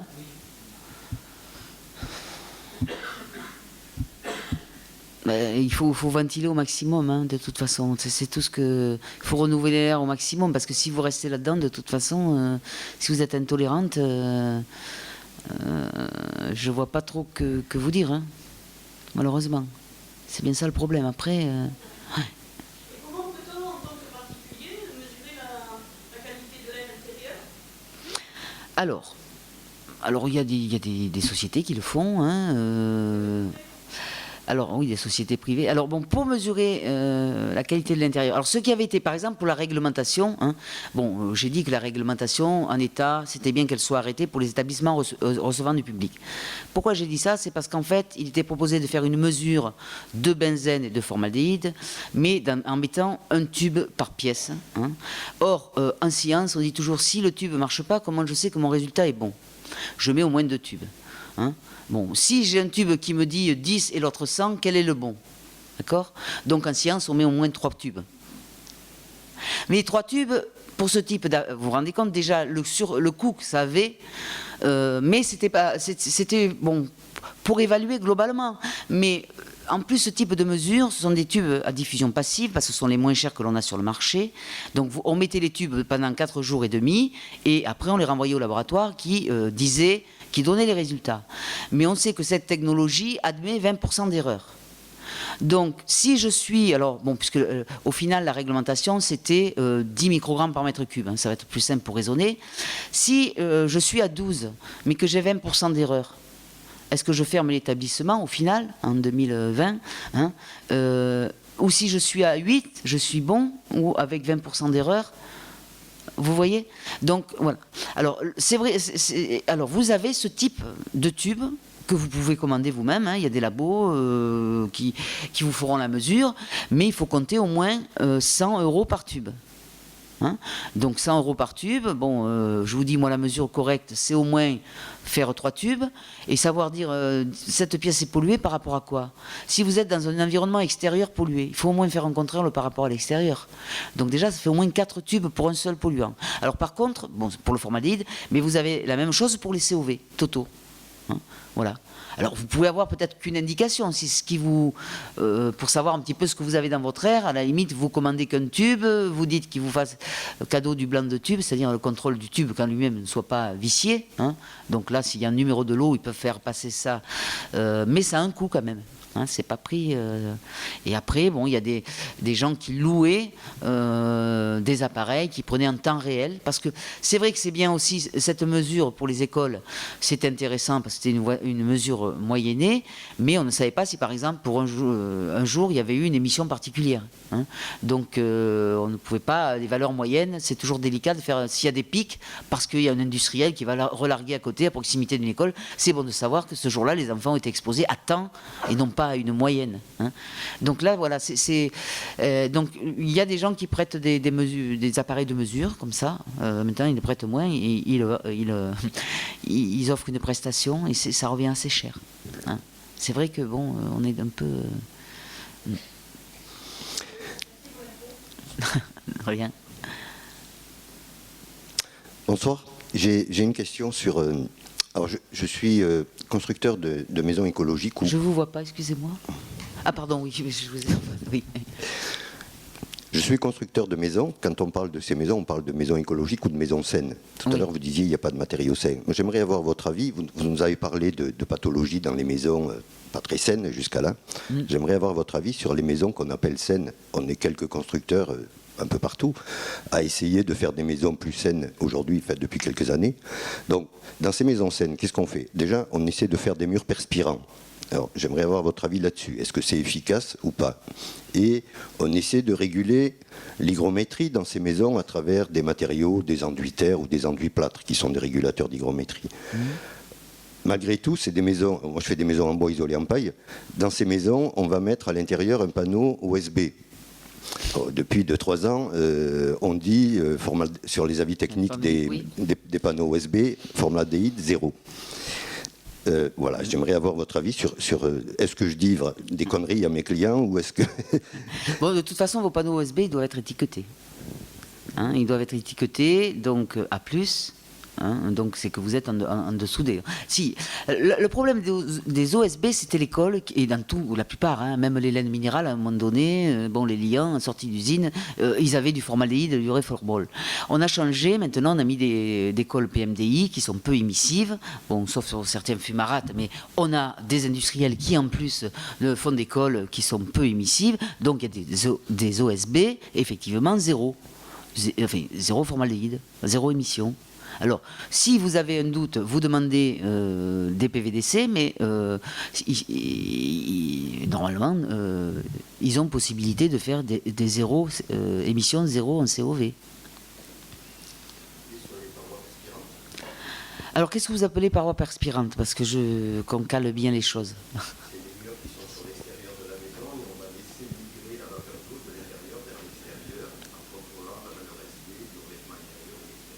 D'accord. Oui, mais il n'y a pas a priori... ça marche bien, hein, quand c'est bien fait, ça marche bien. Voilà. Le fait de réguler l'hygrométrie avec des matériaux de plâtre et terre, est-ce que c'est aussi efficace? Moi, j'aime bien le plâtre et la terre, hein, donc il n'y a pas de souci. Le plâtre, par exemple, de par sa constitution par rapport à du placo-plâtre, hein, par exemple, les moisissures elles vont pas sur le plâtre, elles n'ont pas, à moins que ce soit un plâtre qui a été encrassé et longuement encrassé, je dirais. Il n'y a pas la partie cellulose qui offre de la nourriture aux moisissures. Donc le plâtre, c'est... Alors, après les terres crues, alors là, il faut être vigilant, effectivement, il faut bien réguler l'hygrométrie, parce que justement, il y avait un architecte parisien qui m'expliquait qu'il avait mis de la terre crue avec du lin. Hein, et que j'avais dit qu'il me donne la photo pour mes conférences, mais il n'a pas osé. Mais les gens avaient eu, justement, comme ils avaient des taux d'humidité importants, ils avaient eu des fleurs de lin sur leur mur. Alors c'est très sympathique, mais c'était pas le but du jeu quand même. Hein. Donc maintenant, c'est vrai qu'on propose certaines terres crues sont proposées. Alors, je dirais, c'est de la mi-cuite, quoi. Hein, il faut un préchauffage pour justement. Suivant quand il y a ce genre de particules de fibres de lin notamment, quand il y a des matériaux, des produits, disons, à graines, pour pas que ça pousse, quoi. Hein. Mais sinon, ça régule bien, oui. Hein. Alors, une dernière question. Dans ces maisons, en général, je préconise une PLC de type simple flux à hygrométrie variable, à hygrométrie micro-réglable. Donc c'est la moins chère, c'est la moins américaine, c'est la moins... Est-ce que j'ai raison dans ce type de maison de proposer ce type de PLC, ou est-ce qu'il faut vraiment passer à des PLC de flux? Alors, honnêtement, quand ces systèmes de ventilation sont bien conçus, ça marche. Hein. On n'a pas. Alors, si vous voulez, l'ambiguïté aussi, c'est que le système double flux, c'est vrai qu'en France, on a géré la déperdition énergétique par le double flux. Dans d'autres pays, en Allemagne, ils le gèrent par des systèmes différents, par une ventilation naturelle. Mais qui dit, pareil, ventilation naturelle, dit circuit. Il ne faut absolument pas que les gens obturent les entrées en façade, par exemple, ou par exemple, ce qui est classique, ce que on voit souvent dans les logements, quand les gens achètent des appartements, d'une grande pièce, on décide d'en faire 2. Mais on en fait 2 en mettant un mur, une cloison, donc on coupe le flux d'air. Donc on diminue le débit de ventilation. Donc à ce moment-là, on est moins performant. Mais bon, ça, il faut étudier au cas par cas. Oui, ce n'est pas une question, mais c'est plus un témoignage. Parce qu'après votre conférence, on va souhaiter à tout le monde bonne chance en rentrant chez eux ce soir, parce que c'est pas évident de rentrer et ouvrir sa porte et de voir tout ce qui va nous tomber sur la tête ou dans les poumons ou ailleurs. De mon côté, j'avais été, parce que maintenant je ne suis plus enseignant dans une école d'architecture, et j'avais demandé, c'était dans les années 80, 85, 86, j'avais demandé à une vingtaine d'étudiants de 3e cycle d'aller voir chacun 3 médecins et de voir s'il y avait des liaisons entre l'habitat et la santé. À cette époque-là, 60 médecins, sur 60 médecins, 59, on avait préparé tout un questionnaire sur toutes les pathologies qu'on connaissait un petit peu, qui étaient reliées à l'habitat. 59 médecins nous ont dit non, continuez à faire de l'architecture, nous on soignera les malades. Il n'y a pas de problème. Il n'y a pas de problème. Et alors moi de mon côté j'ai dit oui, continuez à mettre de l'amiante, parce que l'amiante, on m'a interdit les cours contre l'amiante dans cette école d'architecture, ça se saurait. Si l'amiante avait été cancérigène dans les années 86, ça se savait depuis longtemps. Mais ma boule de cristal pensait que et puis plein de choses. Donc on pouvait continuer à faire des planchers chauffants, ça rapporte aux médecins la phlébite. On pouvait continuer à mettre tel ou tel produit qui était pathogène. Et donc mes cours, on se sont appelés, les architectes nourrissent les médecins et les médecins devraient des royalties aux architectes. Donc c'est comme ça que je suis même devenu enseignant à la fac des médecines, sur toutes ces pathologies qui étaient liées à l'habitat. Et donc dans tout ce que vous dites, c'est vrai que vous êtes très anxiogène dans votre... Pas du tout. Quand même, parce que là, on pourrait aussi développer aussi tous les problèmes de bruit, toutes les pathologies du bruit, mais toutes les pathologies de l'eau, les moustiques, le chikungunya, toutes les flaques. Enfin bref, il y a tellement d'autres choses à raconter. Et donc, de notre côté, avec différents architectes, on a essayé de travailler avec l'ARS sur le PRS2, le plan régional santé-environnement. Et notre refrain de chaque réunion, parce qu'on en faisait réellement partie, c'était de dire qu'on était tous responsables de santé. On était tous responsables et on a ciblé en particulier les artisans en disant que c'était les artisans qui rentraient le plus souvent dans la maison.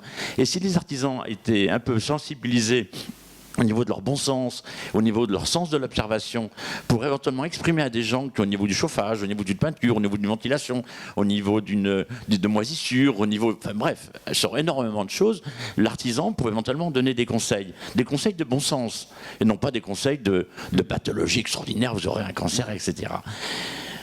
Et puis la dernière observation, et l'ARS, elle a mis un bémol à ça, elle veut garder le pouvoir, comme s'il y avait des lobbies. Pour moi, je pense, c'est pas comme si, moi je pense qu'il y a des lobbies pharmaceutiques, des lobbies médicaux, qui bloquent toute évolution d'une information réelle sur ces problèmes-là. Mais c'est tellement catastrophique, les pathologies liées à la santé, et le surcoût que ça donne à la sécurité sociale, et que rien n'est dit. Une réunion aujourd'hui, très très bien. Mais quand on voit tout l'argent qui est dépensé, mais énorme, pour faire des économies d'énergie, mais c'est énorme. Depuis les années 72, les premiers pétroles, les premières catastrophes pétrolières, il n'y a pas d'argent de dépenser sur les économies de santé. Il n'y a rien de fait. Il y a peut-être, entend même les textes que vous avez montrés, qui ont été annulés par Ségolène Royal, de peur que ça allait coûter trop cher. Mais au niveau de l'information quotidienne, dans les écoles, vous prenez des gens qui font des CAP de peinture on leur explique jamais les pathologies qui sont liées à la peinture. Mais jamais. On n'explique jamais à un plombier les pathologies qui sont liées aux problèmes de plomberie. On n'explique jamais à un chaudronnier les problèmes qui sont liés à la respiration de gaz au niveau des soudures, etc., etc. On pourrait en sortir énormément, et tant au niveau de l'extraction des matériaux, de la transformation des matériaux, de la mise en œuvre des matériaux, de leur comportement dans le temps de ces matériaux, de la vie des gens à travers ces matériaux et du recyclage de ces matériaux. Et que tout ça, c'est du bon sens et que ça, rien n'est fait. Et donc voilà, c'est un constat que j'ai fait. Ça fait 35 ans, 40 ans que je travaille là-dessus, mais bon, voilà, merci. Moi, je suis un ancien chef de projet politique de la ville. Et dans les quartiers sensibles, quand je travaillais, il y a 5 ans de cela, il y avait une procédure qui avait été mise en place dans ces quartiers qui s'appelait Atelier Santé-Ville. L'objectif étant de faire en sorte que les habitants, avec le soutien des associations, etc., puissent dialoguer avec les acteurs de santé, avec les enseignants pour favoriser de la prévention en quelque sorte. Je voudrais savoir si votre savoir a des effets par rapport à ce type d'atelier santé-ville dont l'objectif est de faire en sorte qu'il y ait une pluridisciplinarité réelle entre l'habitant, quand on veut faire de l'éducation classique. Voilà, en vous entendant, je me suis dit que le monde était opaque, que vous travaillez surtout dans un domaine très technique, etc. Et je m'interrogeais sur l'application de votre savoir dans cette démarche de responsabiliser des habitants au niveau de procédures de prévention sur santé, alors au niveau assez général. Alors, bon, c'est vrai que... quand j'étais professeur à l'université d'Angers, on a mis, effectivement, j'ai mis beaucoup d'étudiants dans le cadre de projets logements sociaux où, effectivement, il y avait information des publics et du public et participation. La problématique, c'est que je me rends compte que c'est pour ça que je fais des conférences, que je suis partie aussi pour... Alors là, je vous dis tout comme ça. C'est vrai que ça peut être affolant, mais en fait, ce que je vous dis, c'est gérer bien le renouvellement d'air. Et déjà, on gérera au moins ce problème-là. C'est tout simple. Parce qu'on a montré du doigt les matériaux. Bon, on essaie, mais de toute façon, les lobbying seront toujours très très forts. Il y aura toujours un matériau plus un, quoi. Donc, même les nouveaux matériaux qui vont sortir, on ne sait pas du tout. Regardez les nanomatériaux, on en parle depuis 2001, c'est sur le marché. On ne sait même pas, on n'a aucun retour. Voilà. Donc, c'est vrai que... Mais je pense que l'information, pour moi, ne passera pas, surtout dans des cas d'insalubrité ou des cas de détresse, je dirais, sociale, ne passera pas par la théorie, ne passera pas par des guides. Ça passera par l'humain et par des gens qui, sur le terrain, se déplaceront et expliqueront les choses simplement. Parce que, de toute façon, on est dans une société qui ne lit plus. Donc on peut éventuellement faire du cinéma, des petits sketchs pour expliquer, mais pour faire rire, alors que sur le terrain il faut vivre. Donc je pense que c'est par effectivement le relais. Moi, en ce qui me concerne, je continue un petit peu mon activité de chercheur-rechercheur. Ce que je vous livre aujourd'hui, c'est aussi bien mes certitudes que j'ai appris que d'autres m'ont transmis, qui font que moi j'ai beaucoup travaillé avec Suzanne Déhoux, qui a été une des pionnières là-dessus, et qui aussi, je pense, donc avec Suzanne, c'est grâce à elle que j'ai pris ce chemin-là aussi, en disant, je veux bien chercher, mais s'il n'y a plus de moyens de chercher de façon indépendante, je veux bien communiquer puisque je suis citoyenne, et ce que je dois de par mon éducation, je le dois à la société, donc c'est ma façon au moins d'essayer de rendre à la société ce dont j'ai pu profiter. Mais honnêtement, aujourd'hui, il faut... je crois qu'il faut que citoyennement on se parle, quoi, et qu'on arrive à communiquer simplement, parce que les grandes théories, je veux dire, ça amènera rien. Ça amène du conflit. Hein, à partir du moment où on dit une loi, une loi, de toute façon en France, on a tendance à vouloir les détourner. Donc il faut le bon sens, ouvrir les fenêtres. Alors c'est vrai que conceptuellement, avant, par exemple, dans les, on le voit dans les logements collectifs, il y avait la buanderie. La buanderie était une pièce avec une extraction d'air à part. Hein. Maintenant, les buanderies, on n'en fait plus puisque les gens les récupéraient pour faire des chambres, des chambres occultes. Donc, est-ce qu'il n'y a pas... nous, on a beaucoup réfléchi avec des architectes aussi sur des logements avec des regroupements collectifs, par exemple, de machines à laver ou de machines à sécher, parce que là, ça fait de la vapeur d'eau, que chacun se fait sécher soi. Mais pourquoi pas prévoir un endroit collectif où on viendrait laver et sécher notre linge et en faisant confiance à la collectivité pour ne pas se faire voler les affaires. Mais la confiance aussi, c'est quelque chose qui s'instaure, qui se travaille. Hein. Je veux dire, si on a peur de l'autre, de toute façon, l'autre, il va vouloir nous faire peur.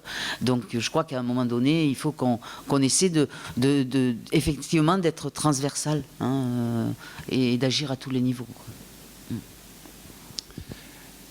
Oui, moi je souhaite apporter une note un peu positive et une vision d'architecte. En tant qu'architecte, on a, pour présider à la réalisation d'une construction, il y a quelques milliers de décisions à prendre. Et le curseur qui me paraît le bon, c'est d'abord l'observation d'un site, l'observation de l'ensoleillement, du vent, de la nature du sol, de ce qu'il y a tout autour, et ensuite l'observation des matériaux qu'on va utiliser, qui ont tous un cycle de vie, qui ont un cycle naturel, et qu'à chaque fois qu'on veut obtenir un peu plus de pérennité, on va chercher à être plus malin que la nature et donc bloquer ou allonger les temps de cycle de destruction des matériaux. Que plus on veut s'éloigner de ces cycles, plus on a l'impression qu'on va peut-être gagner de l'argent, de la durabilité, mais peut-être que le temps de retour sera, la note sera assez salée sur tous les plans. Et on le voit que bon, le summum, c'est l'énergie nucléaire. Hein. Bon, on obtient une énergie colossale avec un procédé dont on ne maîtrise pas le retour, c'est-à-dire que c'est des voyages allés, mais on ne sait pas quand est-ce qu'on revient.